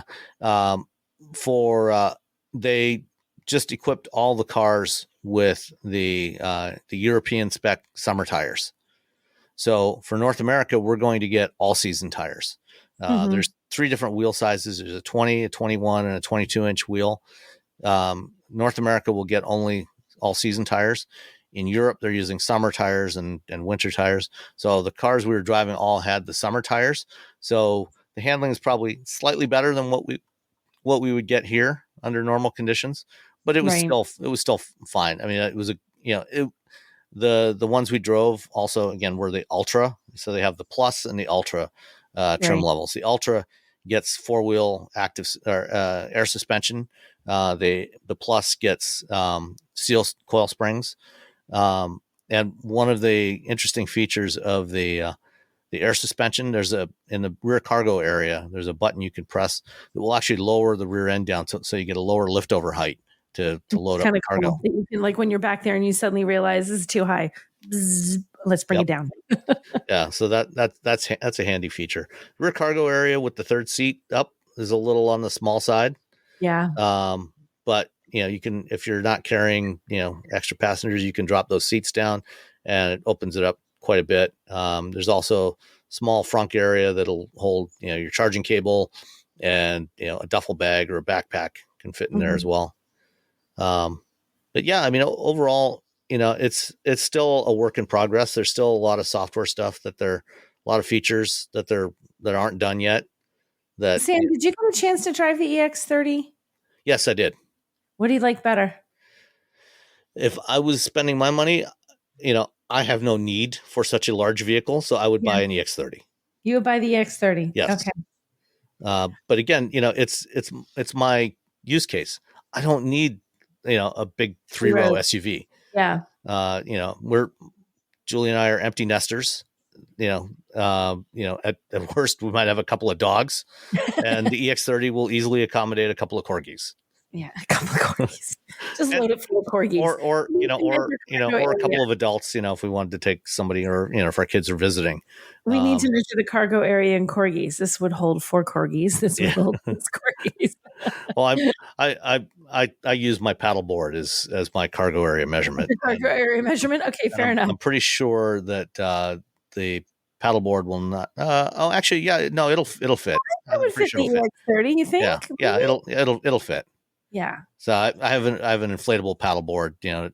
Roll it up and it goes into it's like a big backpack. Yeah. You can fit that in there. Yeah, it'll fit. I mean, I can fit. Let's put it this way: I could fit it in the cargo area of a Hyundai Veloster N. Oh, then you can fit it in the EX30 for sure.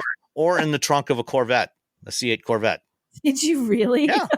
Okay, that's impressive. Yeah, I mean, I couldn't put it in there in the bag. I had to take it out of the bag and just put the board and the paddle in there. But it fits. Yeah, but you did able to close it. Yeah. Okay, fair enough. So yeah, the paddle board will fit back here with the third row in place. So yeah, that's as long as it does that, I'm good. But yeah, no, if I was buying for myself, or for my wife, it would be the EX30. Okay, fair enough. Mike, there's also an EX60 coming, which is based on the same platform as the EX90. Is there ETA on that though? Is that even further? It should be out sometime in 25. So next year, theoretically. Yeah. Okay. Yeah, they told us, that when I visited the Charleston plant where they build the EX90 and the Polestar 3, that the third model going in there is going to be the EX60, and so cool. it'll be probably out sometime next year. All right. That'll be a good one. Yeah. All right, let's do one more. Okay. And Well, let's talk about Chrysler. Poor Chrysler. no, No? tell me about the Equinox. Oh, we're not going to talk about Chrysler. Poor Chrysler. So, Okay, we can no, talk about Chrysler. no. I just feel so bad for Chrysler. So the Chevy Equinox, they have a new Chevy Equinox that has just come out. And I had the chance to drive it recently. I am generally not a huge fan of Chevy interiors. I always find them sort of lackluster, not impressed. I'm trying to be nice. I'm not overly impressed with them. I really like what they did with the Equinox. Like you cannot. Did you drive this at all, Sam? I don't know if you drove did not. this. You did not. Okay. No, because the drive was happening while I was in Charleston. Okay. They have done improvements to the materials and the design in this that are dramatic. It looks so much better. It's more comfortable. They upgrade stuff. But I like the last one, I just was not, I'm like, okay, it's fine. It's fine. This I'm like, oh, that's cool.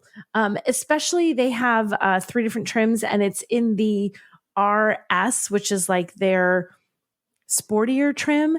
They have all these sporty-ish, yeah. Sporty looks. Yeah. It has all these red accents that kind of go around, like almost like around your shoulders, like the shoulder area on the back of the seats. There's red stitching. There's even like blue stitching in there, but it looks good and it's comfortable. The seats are very, very comfortable. And they even like when you look at the dashboard, where it would just have been in the past like boring black plastic, like piano black. Ugh, it's red. It's got this like dark, rich ruby red color to it. It just gives it some visual appeal that the old one completely lacked. So I was really, truly impressed with the changes that they made to the interior. In terms of driving, it's got an updated 1.5 liter turbo 4. It's 175 horsepower. Front wheel drive trims give you 184 pound-feet of torque. And they get a CVT. All wheel drive trims, 203 pound-feet of torque, and they get an 8-speed. So they change up the transmission type depending on whether you go with front wheel drive or all wheel drive. I liked the 8-speed. It's not.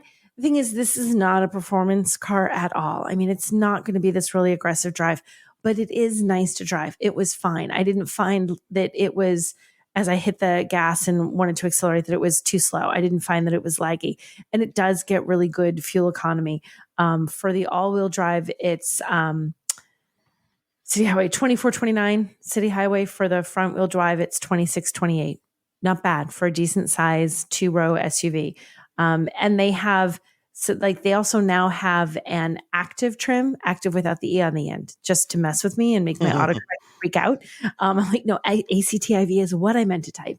And they have contrasting roof available. Like comes with a white roof that you can get. And this color, I believe, is called cacti. This is like light green. Looks really good. Color.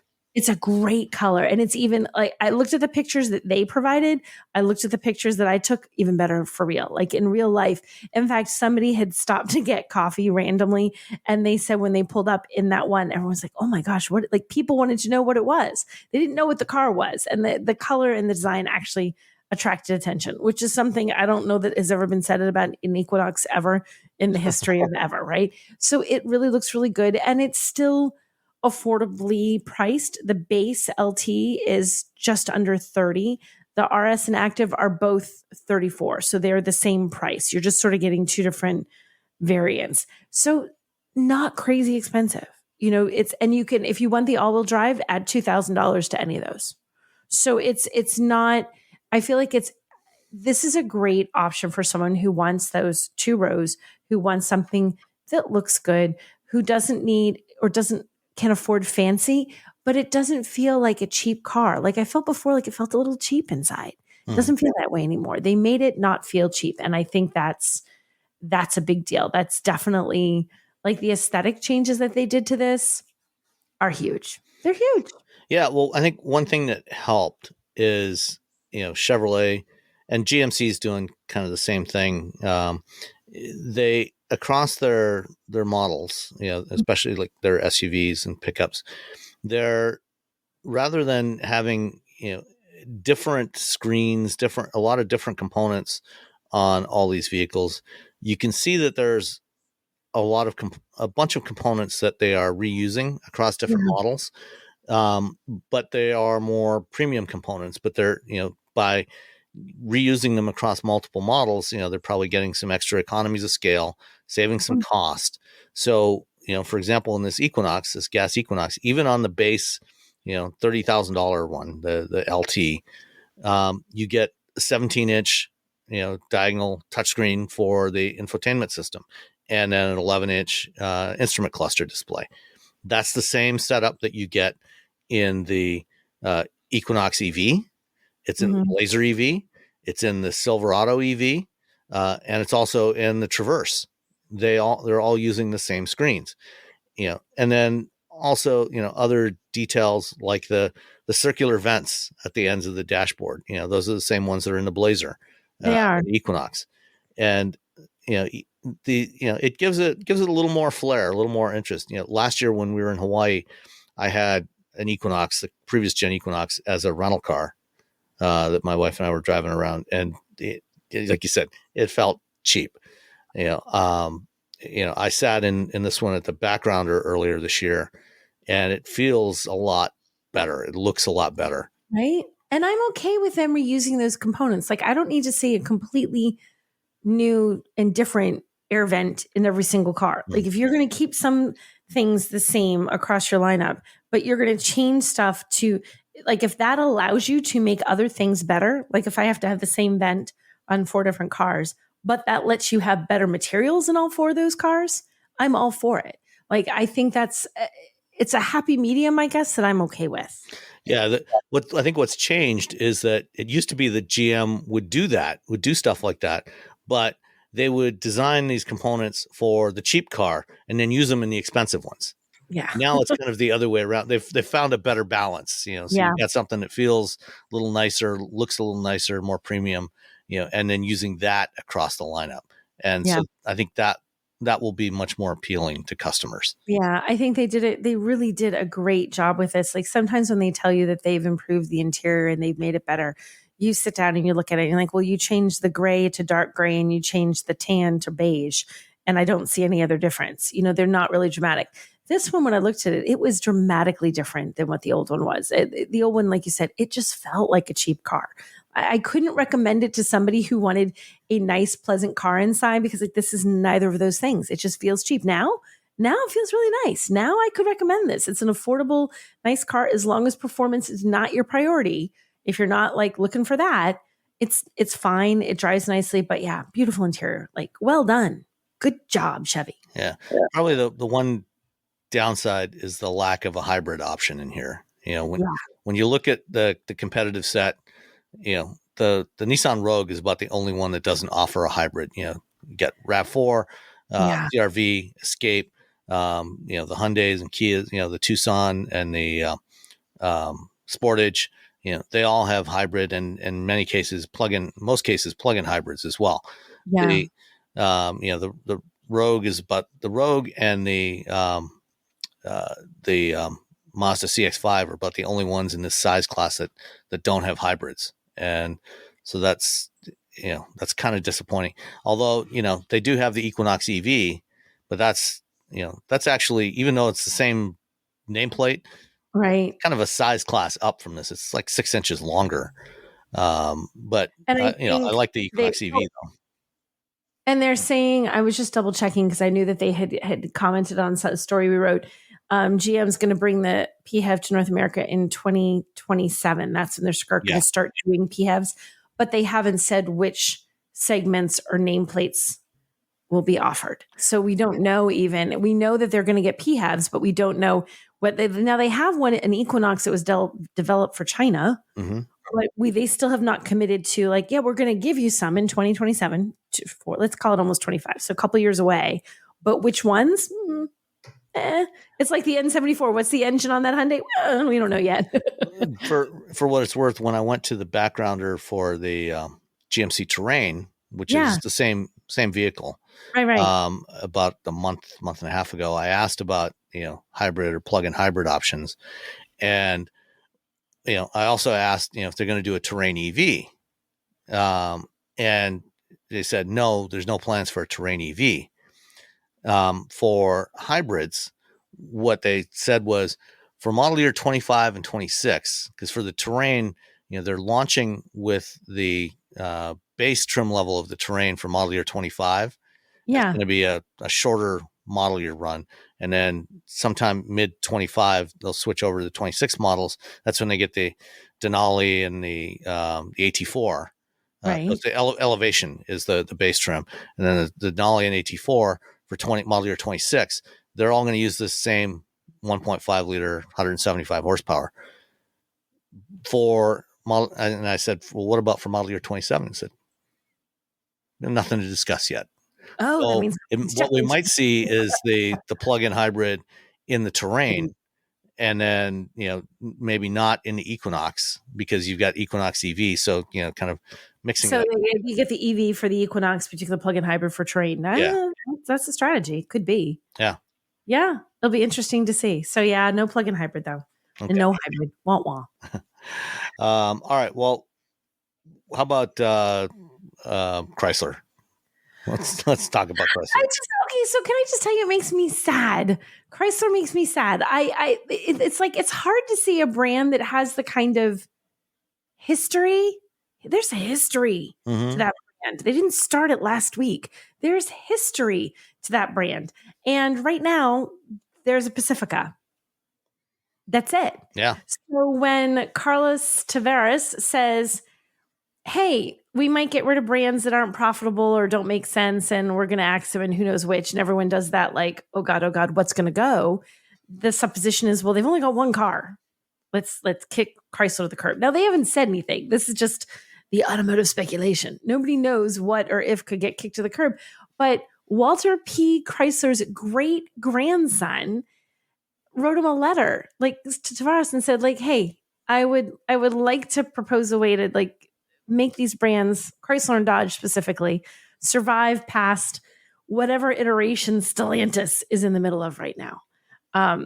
Because he would like to see it survive. He wants to try and sort of rescue it from the Europeans that he perceives don't have an appreciation for it and just want to kick the can down the road and say, we don't need those.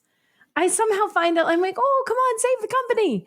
Because there's some history there. And I can't imagine what it's like to know that your great-grandfather, right, starts a company like this. It becomes this huge company that's huge and has all of this heritage and history and does these amazing things through the years, and eventually sort of just gets eaten up and cast aside, maybe because it's just not being given the love and attention that it needs in the midst of being one of, I don't even know, how many brands do they 14. have all told? 14 brands. Yeah. So I like, come on, save it. I want him to save it. I want him to save it, Sam. Yeah. I would love to see Chrysler and Dodge survive as well. I'm not sure that, selling the brands to Frank Rhodes would necessarily be the way to make that happen. I'm not sure what the business plan is, for him to take those and, build out those brands again into full blown, full line automakers. So, and it's not clear where the financing is going to come from, how he's going to afford to, it becomes like any other automotive startup, except with, established brand names. And it's not at all clear, how he avoids the fate of 99% of automotive startups, which is, ending up being defunct again. There on Friday, Stellantis did issue a brief statement in response to the proposal to sell the Chrysler and Dodge brands. Yeah. I'll read it to you in full. Stellantis acknowledges that the interest in its North American brands and reaffirms the company's commitment to its entire portfolio of 14 powerful, iconic brands, which were each given a 10-year time frame to build a profitable and sustainable business. Like the Jeep and Ram brands, Chrysler and Dodge are at the forefront of Stellantis' transformation to clean mobility, benefiting from the group's cutting-edge technology and scale. The company is not pursuing splitting off any of its brands. Now, that's not what Tavares said before. He said he would he did in his little thing not that long ago say, well, if you're not making money, we're going to get rid of you. That's what everyone's panicking. He really said it. And everyone's like, well, what's not making money? what's the ones that you would cut because it's not profitable enough given the current economic winds. And everyone's, I don't know. When was 10 years? When did that start? When did that clock? Stellantis started, it was created in 2021. So we're 3 years into it now. 7 years. What can they do in 7 years to turn one car at Chrysler into a profitable, vibrant brand? when I first talked to Chris Fuel, who's the CEO of the Chrysler brand a couple of years ago, the target then was to expand the Chrysler brand out to 4 to 6 models by about 2027. Okay, it's almost 2025. We have one. Yes, we have nothing. We actually have fewer models now than we had when I spoke to her 2 years ago. Because we still had the 200 then, right? Well, no, we had the 300. The 200 went away about 2018 or 19. Sorry, I got the wrong car. We had the 300 and the Pacifica, and now we're down to just Pacifica. So the model line has decreased by 50% since that conversation. Yeah, so this doesn't bode well. There's going to have. Dodge at least has product in the. They've got They've got 2 models now, and they've got more product in the pipeline. In fact, on Wednesday morning when I was driving to the airport, I saw 2 Charger Daytonas and a Wagoneer S driving along I-94.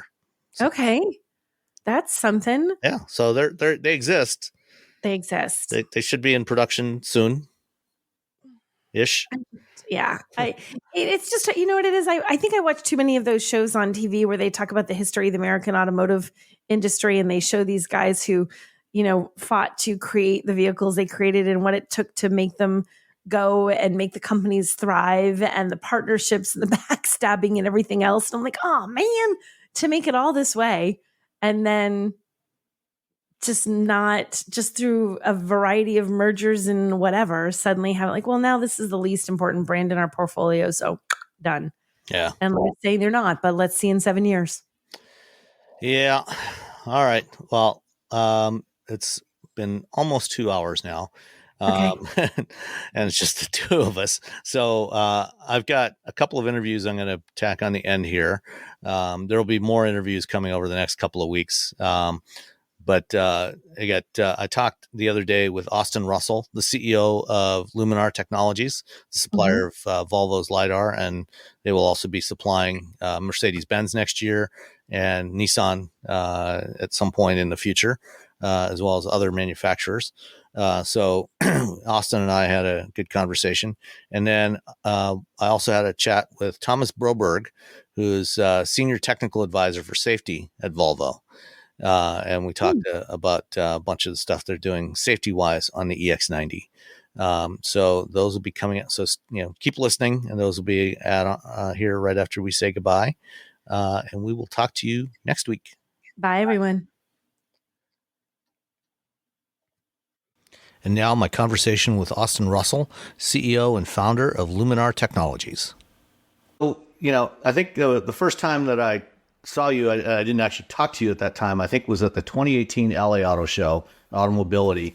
You were on stage. You went up on stage at that time with Håkan Samuelsson, who was then the CEO prior to Jim Rowan of Volvo. And that was the first. I think that was probably the first time in public that Luminar and Volvo talked about the collaboration that you were doing. And I remember one of the distinctive things that you talked about at the time was using the LiDAR to do gait detection of pedestrians. Because you've got so much resolution from the LiDAR, and this detailed information about where people are in physical space relative to the vehicle, much more than you can get from trying to do this with a camera, or at least with monovision cameras. I guess, for our audience, talk a little bit about, what the collaboration has been like with Volvo, what Luminar's role has been, what Volvo's role has been, and how you've worked together, and what you've been developing over the last 6 years now. Yeah, absolutely. And that's right. Is that I think the first kind of major public unveiling of some of the work we were doing with Volvo was back in 2018. LA, auto conference or the auto show that was happening at the time, Auto Mobility.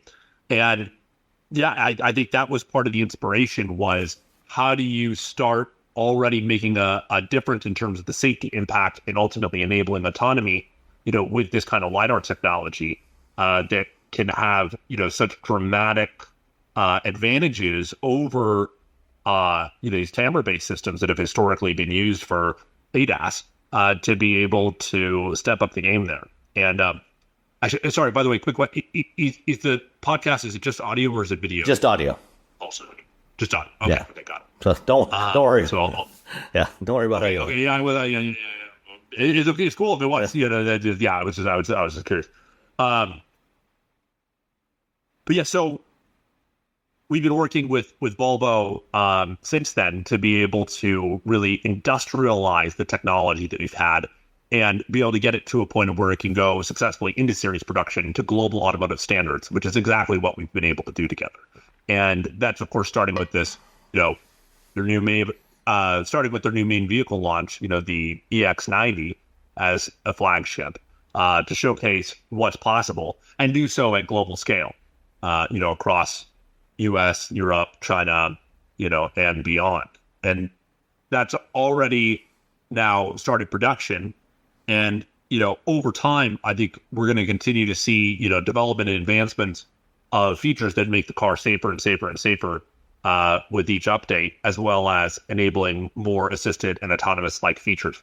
So that vision has really come to a head of realization now as kind of this major milestone of achieving the start of production. And I think this is where Volvo is standalone in successfully bringing something to production at this level at global scale in a world where countless automakers or autonomous vehicle companies, made promises over the years that they weren't able to successfully deliver on. And I think that's what makes Luminar special. That's what makes Volvo special in this respect, by being able to pull that off successfully. And if you notice, the important part is the stuff they're talking about today, it does harken all the way back to, 2018 when they were first talking about, hey, how can you model, the movements of different pedestrians? How can you model, vehicles better? How can you get a true ground truth understanding of exactly what's going on around you? And that's exactly what the LiDAR is delivering by getting centimeter level precision, accurate measurements of everything that's going on around you in the environment in true 3D, rather than historically trying to use cameras to guess where things are. And sometimes being right, sometimes being wrong. And that doesn't work in these kinds of safety critical applications and ultimately enabling autonomy. So, in the relationship between Luminar and Volvo, I think you, correct me if I'm wrong, but I think you mainly work with Zenseact, which is the unit of Volvo is focused on software development for a lot of their vehicle applications. Besides bringing the hardware, I think you also bring some software to the table as well in that relationship. Can you talk about that? What you're doing as far as the perception software?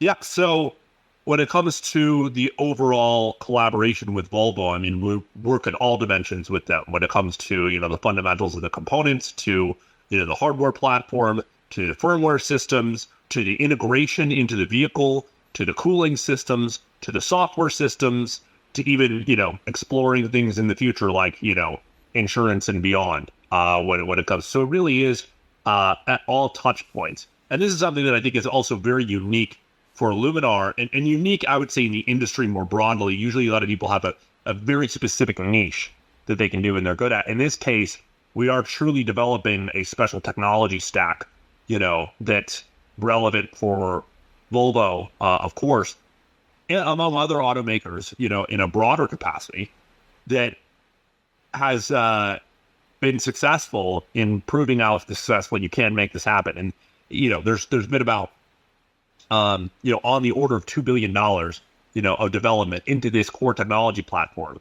to successfully prove this and make this happen. And it goes to show, just even with the best technologies, how hard it is to be able to successfully industrialize these level of capabilities and enable Volvo to achieve, what could be arguably the safest car out on the road in automotive history.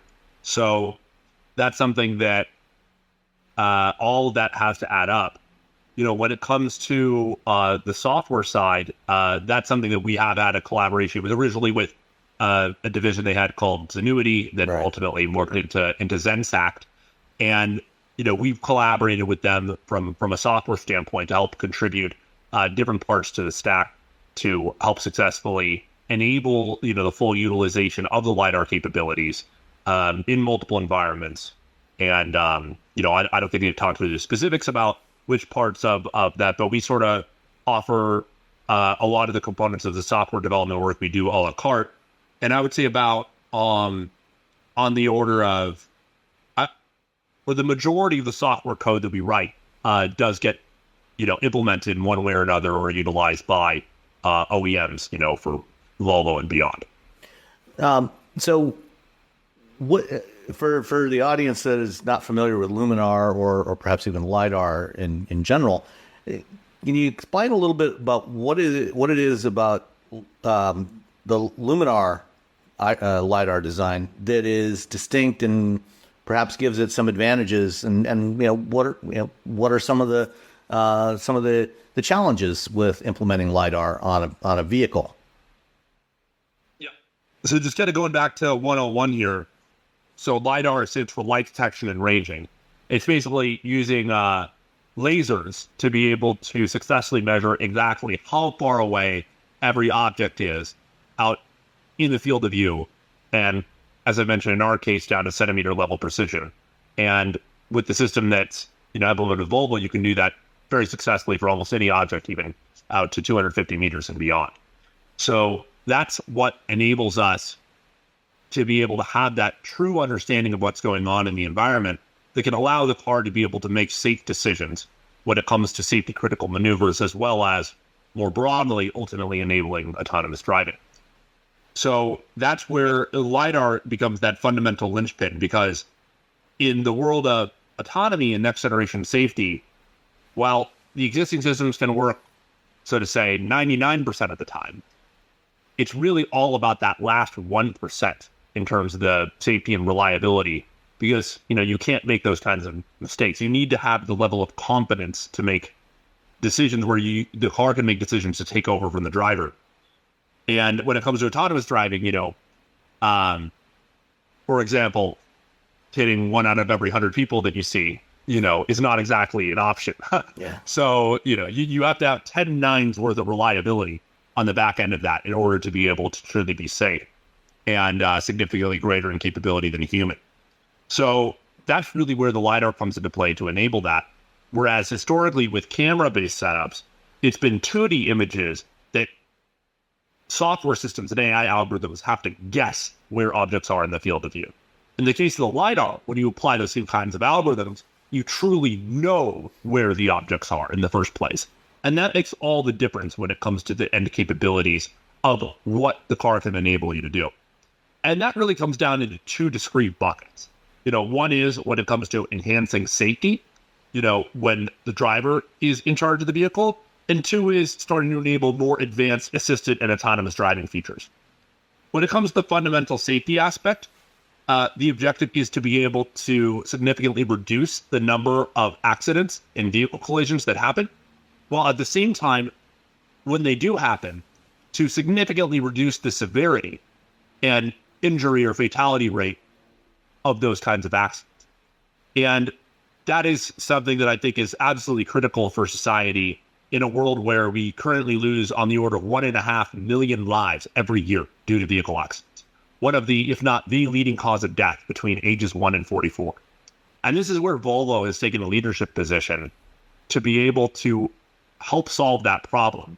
Just as they did back in the day, in 1959, with the invention of the modern seatbelt, the 3-point seatbelt. They're the first to introduce everything from certain types of advanced airbags all the way to, even the mobile eye camera system, for advanced assisted driving and better safety features. And I think that trend is going to continue, and no different with Luminar and the LiDAR system, showcasing what's possible in a technology that can ultimately become standardized throughout the broader industry, just as all those other technologies have from a safety perspective. And ultimately, as autonomous driving over the course of the next decade becomes more prevalent, then that becomes another driver as well behind the significance of what LiDAR can do and what it can enable. So those two things make all the difference. The key distinction with our technology in what has made it so different than other LiDARs back in the day and even today is that, you may have seen some of those kinds of roof racks on, what you colloquially call, autonomous vehicles out on the road for these autonomous test cars that, you can see deployed in, the San Francisco Bay Area or, elsewhere. And, those are $100,000, systems and sensors and a supercomputer in the trunk that is required to be able to collect data from the environment in 3D, process that data, and be able to make safety or even autonomous driving decisions. The key distinction here in the big bet that we had and the one that Volvo had too was all about not trying to build a custom vehicle to try and replace drivers and put some $100,000 roof rack on it to make that happen. The goal was to get this level of technology into the hands of the everyday consumer on the existing production vehicles to already start realizing the benefits of the next generation safety and autonomy, where you don't have to replace every driver on the road to do that. Because that's something that may happen in the future, but that's decades away if that's the case. And I think it's important to take a very realistic view of that. So this is the business model that we went down and, the model that we saw for the greatest impact for society. And then I think that's really where, a lot of the rest of the industry has been trying to pivot to as well. Because, you can see this example where we've taken that $100,000, type spinning sensor on the roof of the car to integrating it towards a sleek $1,000, sensing system and technology that can see at very long range, even better performance than those kinds of systems historically, using this 1550 nanometer wavelength of light versus, a traditional 905 nanometer wavelength of light. We custom developed it from the ground up at the chip level up. We make, dozens of our own chips over the years and, multiple implemented, in the LiDAR that makes it possible. And that's what successfully is powering the future of the sensing technology roadmap for folks like Volvo and beyond to make that possible. So, even at $1,000, while it's, a fraction of what, some of those old spinning LiDARs cost, it's not a trivial amount of money. The EX90, lovely car, but, it starts at $80,000. What kind of time frame do you see for getting to a point where this technology can really go broad, on average consumer vehicles that sell in the millions of units a year or tens of millions a year?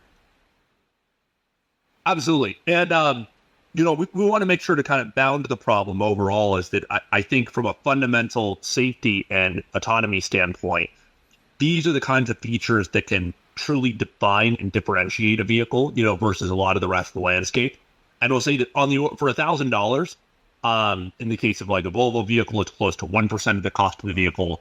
For a mainstream vehicle, it may be closer to 2% of the cost of the vehicle, even at that benchmark. So I would say if you take a look at the overall value proposition, it's still quite strong even today. That said, we're not stopping there. And, we've even said publicly that, we have this roadmap and now even getting to a stage of where the core component cost in us is approaching, on the order of $100 for our core LiDAR components and semiconductor technologies around this. So, there's going to be kind of a Moore's Law equivalent of the LiDAR cost, $500 and less. That makes it even easier in that 1% range, of total cost to be able to be adopted in a mainstream capacity.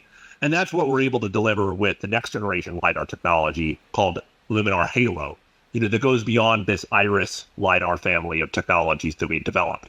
And that's something that I think you'll start to see on all of these next generation vehicles beyond.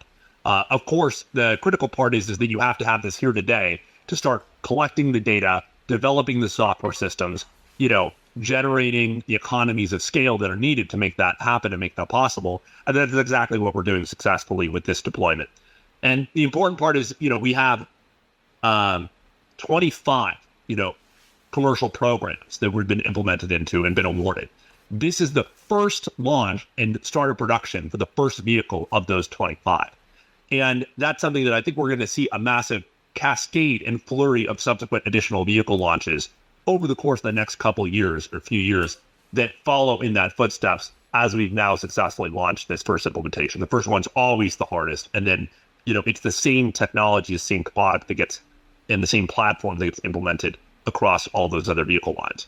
So that's the significance there. And I think that that's where naturally, of course, you'll see this start on, a little bit of the higher end vehicle side, as with all these kinds of new vehicle technology and as with other kinds of advanced technologies and safety technologies in the past, and then ultimately start to cascade down to other kinds of mainstream automakers.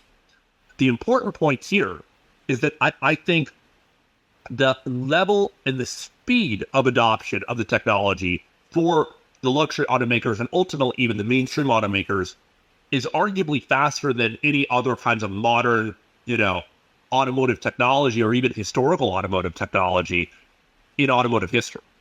And the reason for that is that you start to see, over the course of even just a decade, which in automotive years, by the way, a decade is like one major product and platform cycle, so we have to kind of calibrate here, is that you already start to see the majority of major automakers are now including, Luminar or some kind of long-range LiDAR, into their roadmaps, by the end of the decade. And that's something that already is making a huge difference. You take a look historically at the automotive adoption cycles, long lead times, very high barrier to entry, but also very high barrier to exit and very large scale and massive economics in the back end of this. It generally can take as much as 20 years, for a full adoption cycle of a kind of technology. You take a look historically at seat belts, at airbags, at radar systems, at mobile eye camera systems, from the first time of implementation to when it ultimately became standardized throughout the broader automotive industry. It's a couple of decades. And I think we're actually seeing an acceleration on this. And I think that's also a very important perspective to put into, a lot of times we get colored by, the adoption cycles for new technology, say like in the smartphone industry, which is working on completely different kinds of cycles, than say something like the automotive industry. In part just because, cars are incredibly complex. People's lives depend on them. You have to build these massive factories and there's a lot of overhead costs associated with initially doing that, as well as just the lead time and the cycles to do these products is quite different. But significantly, when you're on the right trajectory there, that makes all the difference. And we've seen this historically for everyone from, NVIDIA, with their introduction. By the way, this is the first, scaled global production vehicle that NVIDIA is being introduced on, with their next generation technologies and Orin and everything there. So that's something that's special with us alongside those guys.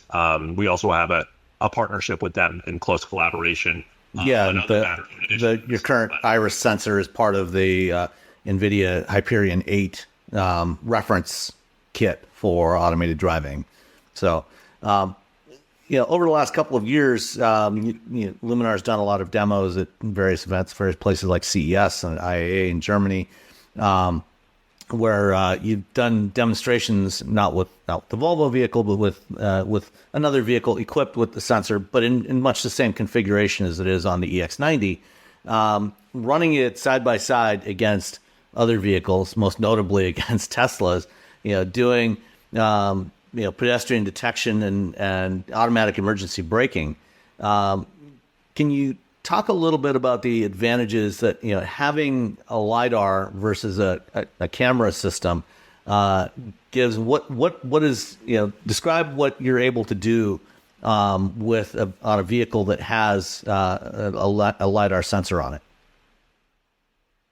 Yeah, so I think significantly, by the way, it's not just us, demonstrating these kinds of capabilities anymore. Yes. It's you now also have even third parties that are doing independent studies around the significant benefits of LiDAR, what it means in terms of safety implications on a vehicle, to better quantify that. Because, we can show all day long of how, hey, the car with the LiDAR doesn't hit the kid, and the car without the LiDAR, hits the kid out on the road, which is obviously can create kind of a visceral emotional reaction as it should, in terms of the safety benefits. And then, of course, we all know traditionally the autonomy benefits that it can deliver.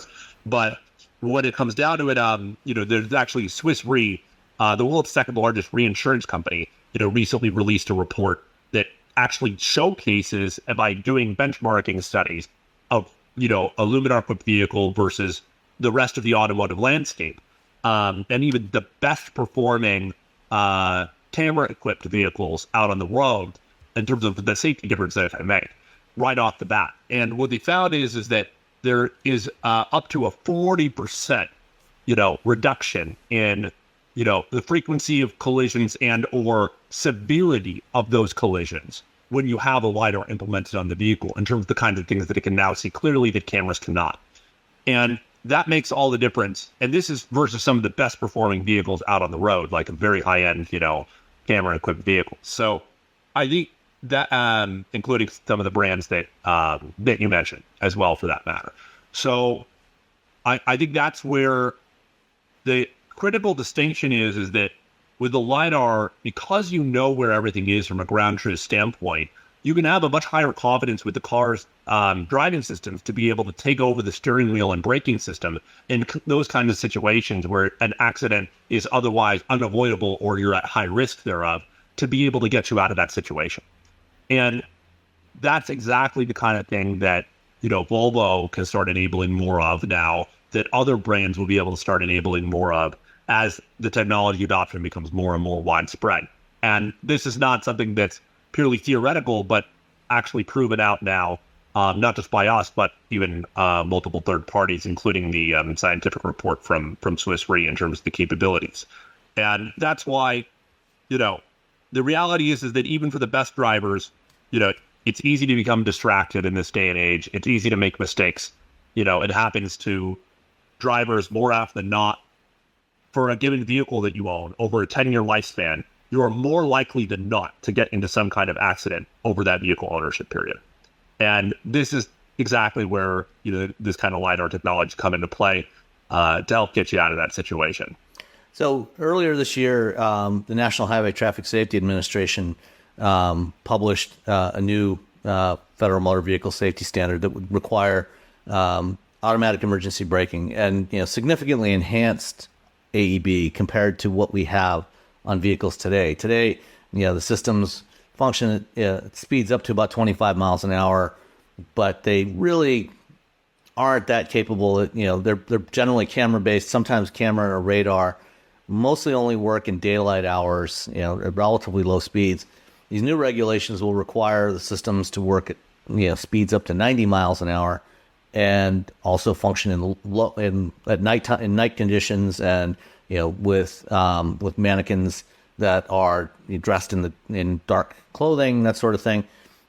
Do you think that, I guess, where do you see LiDAR fitting into meeting that standard? Will it be essential, or do you think it'll be possible to meet those requirements with other types of sensors, or will it require LiDAR, do you think? So with these new regulations, there's a dramatic increase in the speed of operation, as well, that's going to be required to perform automatic emergency braking maneuvers, as well as operating at night as well. So, that's something that the two major factors that are coming into play, the kinds of conditions are quite challenging. And I think what we're seeing is that from a regulatory and lobbyist perspective, is that a lot of the automakers were, depending on which one you ask, either pleasantly surprised or pleasantly concerned that the U.S. was taking such a strong leadership position when it comes to the future safety of vehicles, which I think is absolutely incredible and unquestionably the right thing to do. So I'd say I think this is one of the best things more broadly to happen with American automotive legislation in, decades, maybe along with the push for cleaner vehicles and other kinds of incentives that have been created along the way. In this case, I think it's probably not even controversial. Who doesn't want to save more lives? The reality is that the problem is not solved until there's zero lives lost on American roads or even roads globally. So when it comes down to it, I think it's essential to keep pushing the envelope. This is a huge first step in that direction. And when it comes to the sensing technologies, I think it's clear that there's really no way to be able to get there with the existing technologies that are out on the road. And people have already been pushing the system for cameras and radar to the maximum capabilities. I mean, there's still, of course, always some room to go, but it's not like people haven't been trying to make the most out of, the technologies that are out there today. And the reality is this requires a true step function in terms of the improvement of capabilities and performance to be able to ultimately deliver on those new requirements that are being introduced and required for every vehicle on U.S. roads come 2029, which in automotive years is right around the corner. So that's huge. And I think this is where automakers are still digesting this massive new regulation that's been passed. And sort of processing the true implication of it. But I think the end implication is clear around the need for the next generation sensing technology. And the only way that you can truly get that level of performance is by, like radio waves with radar, can only get so much resolution. You really do need laser systems to be able to get that level of performance and level of accuracy on the measurements. That's exactly what long-range LiDAR is able to deliver. So there's, of course, no requirement that says, hey, you must use long-range LiDAR, or hey, you must use a certain or a Luminar technology or something that's there, or any brand. The requirements are done by increased safety standards overall. But I think that what we're doing is very aligned with that safety mission. We've been able to successfully demonstrate that we've been able to beat and exceed each of those kinds of NHTSA requirements that are there. In addition, which is backed up and supported by third-party studies. That were done effectively coincidentally, with some of the new regulations that were coming out. So couldn't be better timing on that. But we have not seen any implementation of any other system that has been able to meet these kinds of requirements. And if you look at basically what the automaker lobbyists are saying, very publicly, is that they do not have a path to solve this problem with their current sets of technology, and would expect there to be on the order of, $2,000 plus of additional cost and content value added to each vehicle in order to meet these new kinds of safety standards, which is consistent with, the kinds of overall cost profile that you would expect with these new kinds of sensing technologies and systems. So it's not, of course, just the LiDAR and that, you need like things like the NVIDIA compute, you need things like, other parts of the system that make it possible. But this is something that's definitely going to be accelerating, I think, the broader trajectory of the industry. And, I think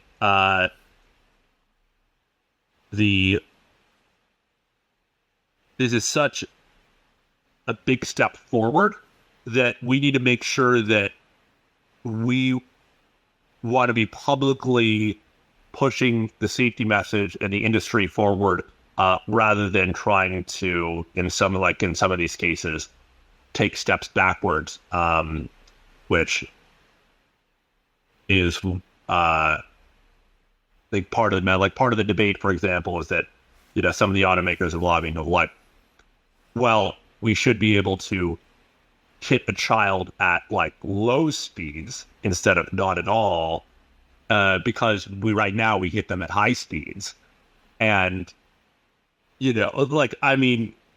sure, you can try and argue that. I think that's not exactly the kind of thing that consumers would hear and say, oh, yeah, that sounds reasonable. It's okay if you hit my kid at 20 miles an hour instead of 40 miles an hour. Yeah. So, I think that that's absolutely right. And I think it's important that consumers have that visibility, that it doesn't just stay in the backwaters of automotive, but truly understand the implications of what this means. Because, as you said, it doesn't quite sound right. We should be targeting zero pedestrian fatalities. Yeah. One last thing I want to ask you about that before we close up. The automakers trade group, the Alliance for Automotive Innovation, in their comments on the regulation, they highlighted that with AEB from those kinds of speeds, 60 to 90 miles an hour, vehicles would be braking so aggressively that you actually run the risk of having more rear end collisions from the other cars on the road, the older vehicles on the road that aren't so equipped. Do you think that or things like phantom braking, because it has to be sensitive enough, do we run a risk of that, of creating new problems like phantom braking on a wide scale by going down this path, or is the not the intent, but the specific approach that's being called for, is it the right approach? Yeah, and I think the answer is that without LiDAR, absolutely, that's a major concern. There's going to be phantom braking all over the place and rear-end collisions up, down, left, right. But this is part of the whole point at where the technology is coming into play, because you take the guessing out of the equation. Again, if your car was, hopefully that alert came out there. I'll repeat the sentence. If your car was randomly braking on you from 75 miles an hour to 0 or near 0 out of the blue on every drive, that would end up inherently causing more accidents and collisions, and you'd probably stop driving the car,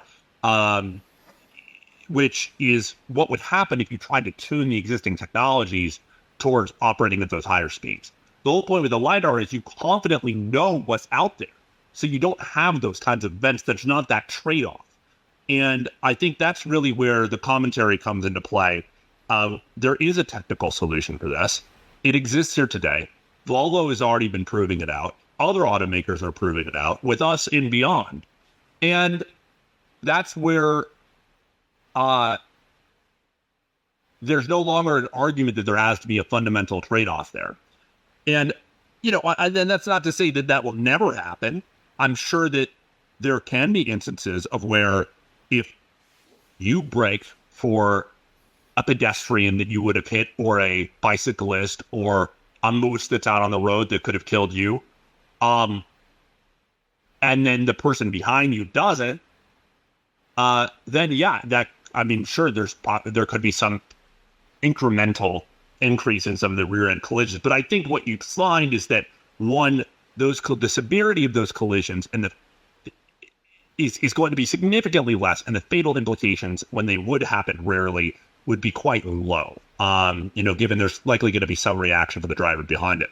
I mean, the obvious ultimate solution is for everyone across the industry to have the technology, with other safety technologies. It takes a long time to replace the entire vehicle fleet, though. Exactly. But to try and imply a trade-off to a point of where you shouldn't consider doing that would be absurd with this kind of technology, and that's exactly what it's enabling. And I think again, you can take a look at the studies from third parties that support the same kinds of claims around the massive safety improvements. All right. Well, I want to be cognizant of your time, and it's always great to talk to you. Any final thoughts you want to share? No, just say those are the same people that are also trying to lobby to say you should be able to hit folks at lower speeds instead of higher speeds. So you got to take some of it with a grain of salt. But that doesn't matter. The legislation is passed, and that has made the ruling. I think ultimately what will happen is that it would be, the kind of timeline they were talking about, like again, automotive years is wild, in terms of just being 4 or 5 years out from a required implementation. So I think there's probably going to be some ramp up, ultimately. Yeah, well, there's a negotiation with automakers. Yeah, there's always to get there, and it's going to fundamentally require technology like this in one way or another. Yeah, there's always a 3-year ramp-in phase for new regulations like this. The first year it's 25% of new vehicles, 50% the second year, and third year it's 100%. So it starts from 2027 is the first year. Then by the end of 2029, all new vehicles need it. So, all right. Well, Austin, I want to thank you for your time, and look forward to the next time we get to chat. Yeah, excited. Well, thank you, Sam. Great to talk as always, and amazing time with the Volvo EX90 as well. So happy to see that out on the roads, and excited to get mine as well. It's so many years in the making, and such a strong statement for the broader industry that I know so many in the auto world are excited about. Yeah, well, I've driven it now. Not all of the features that we've talked about are enabled yet at launch. And they will be gradually rolled out as Volvo, validates them and demonstrates that everything is safe. And I look forward to when all of these kinds of features are available for us to actually evaluate on this vehicle and on others. Yeah, you're gonna have to keep reviewing the car every 6 months. I think I can do that. Exactly. All right. All right. Thank cheers. you. All right. Have a good rest of the day. Have a great day. Sam. Thanks, Nolan. Awesome. Bye. Next up, conversation with Thomas Broberg, Safety Technical Advisor for Volvo. All right. So, safety has always been a key thing, a key focus for Volvo going back many, many decades, back to, the 1950s, I think, when he introduced the three-point seatbelt. What is new in terms of safety on the EX90, and what are some of the things that you've had to do specifically in designing a dedicated EV platform? Well, first of all, with the EX90, we wanted to make the safest Volvo ever. Uh-huh. So, based on the extensive knowledge that we have from studying real-world accidents, we've put that all that knowledge into this. We have three parts, I would say, in addressing that. One is how we help protect people. So we have further improved the deformation zone in the front, for instance, with a lower load path that takes more energy than before, and also an upper load path that takes more energy before. So addressing compatibility when you crash into loan vehicles, but also if you crash into underride situations like trucks, trailers, and things like that. Then we have the safety cage, where we have further improved that. And there we actually have the battery, and I can show you that on the display here later. But there we have the opportunity. So we put members, we have structural members, we have structure around the battery, distributing the forces and so that helps improve the safety cage. So is that part of the unibody architecture? Yeah, it's part of the battery pack here. Oh, okay. It's actually an integral part. It's very lower structure. Okay. So these extrusions that make the outer perimeter of the battery pack? Yes, and also transfers. Okay. Yeah, we distribute the loads, for instance, inside and behind. So that's actually where we utilized the battery itself to help improve, well, not only to protect the battery, but also to help protect the occupants inside the car. So the safety cage has been further. Then on top of that, you have the restraints, the airbags, belts, and so forth. And the intelligence, the knowledge that we put into that in terms of crashes are diverse, people inside sitting in the cars are very diverse. You need to take all that into account to get an intelligence system so you know when to activate the airbags and belts. With the deformation zone, we also have a much less accelerations. So we absorb more energy using more of the space, which really gives less forces on the occupants in that sense. But is that because you don't have a traditional internal combustion engine up here? You have more space to work with? And actually, if you look at this part, it's not quite a clever part. It's the air tank for the air suspension. But this is also used in crash. And with the higher pressure, we utilize the pressure because that adds to the strength of this part. So this is this is bolted to the structure itself. Yeah, exactly. Yeah. Obviously, what we see here is not entirely representative of the rest of the structure. There's no structure. So that's an extra cross-car beam that absorbs. Okay. And so in crashes, we really want to address sort of the diversity from those aspects. And so the protective part is one. The second, I would say, is that we have the sharpest sensor set inside and outside MM. So we have our driver understanding system that helps us understand the state of the driver. With that information, we can adjust sort of the settings of our ADAS systems. So we know, are you alert or are you not alert? And then we can sort of have the car do things earlier or later, depending on sort of your state. We also have our no one left behind system. So we have radars in the cabin to recognize if you unintentionally leave your car and try to lock it, and there's still someone. I believe there's 7 radar sensors around the perimeter of the roof. So we have the sharpest sensor set ever and the sharpest algorithms ever. Okay. And also from the outside with the sensors, everything from the LiDAR, radars, cameras. We have 360 view. The car has these 360 view, so it knows quite well its surroundings. So we further improved our ADAS functionality. And on top of that, since we have over-the-air upgrades possible, we can improve functionality over time. So the third, I would say, is that the car can actually teach and learn. As we collect data, we can actually learn more about the situations that the car is in and what the driver is. So is telemetry information from vehicles, customer vehicles, being shared back to Volvo and then aggregated to... Yeah, we can aggregate that into sort of the research, and we can help improve functionality. So we can upgrade the car based on that. So we'll have a better car over time, which is quite unique. So previously we had to wait sort of for each new car to sort of apply functionality. Now we can apply. But yeah, and now you can use some of the electronics to help avoid and mitigate crashes. You mentioned using the driver understanding system, which a lot of manufacturers now already have driver monitor systems using an infrared camera that looks at the driver. But I think Volvo is using that in a much more extensive way. Yeah, we have done extensive research and a lot of experiments. So we have developed our own algorithm in terms of this.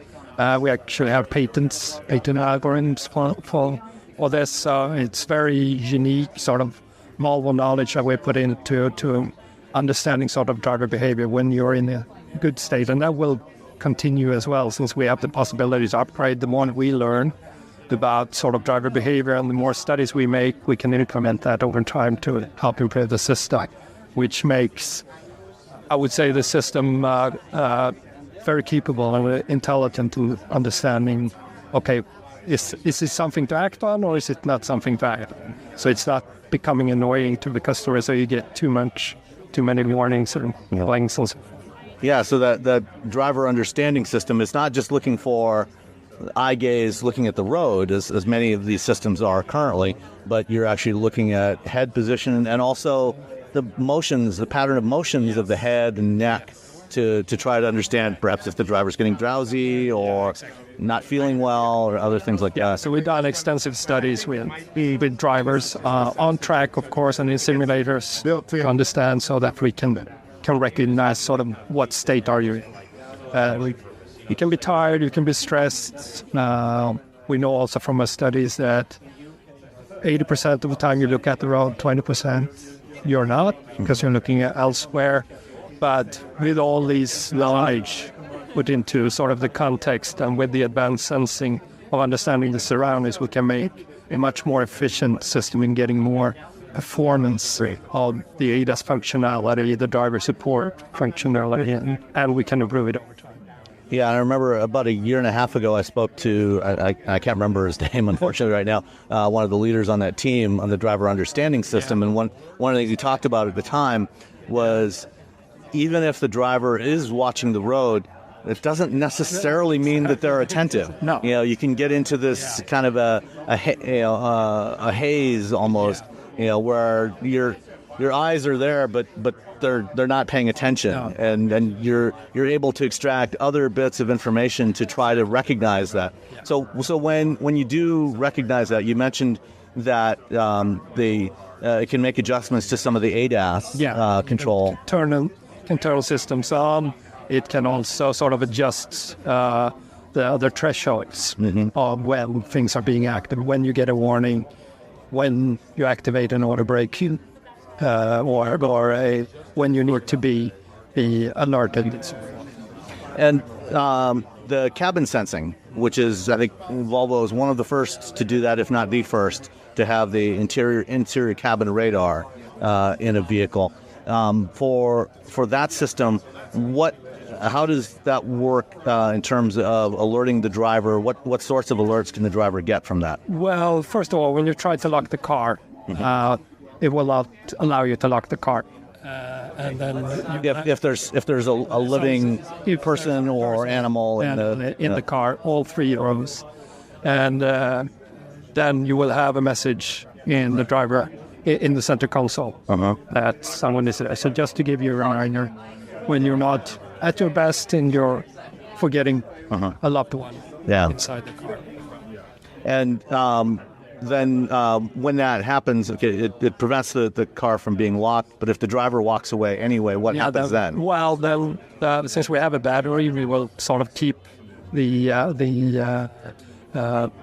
temperature in the car, the climate system, and all of that.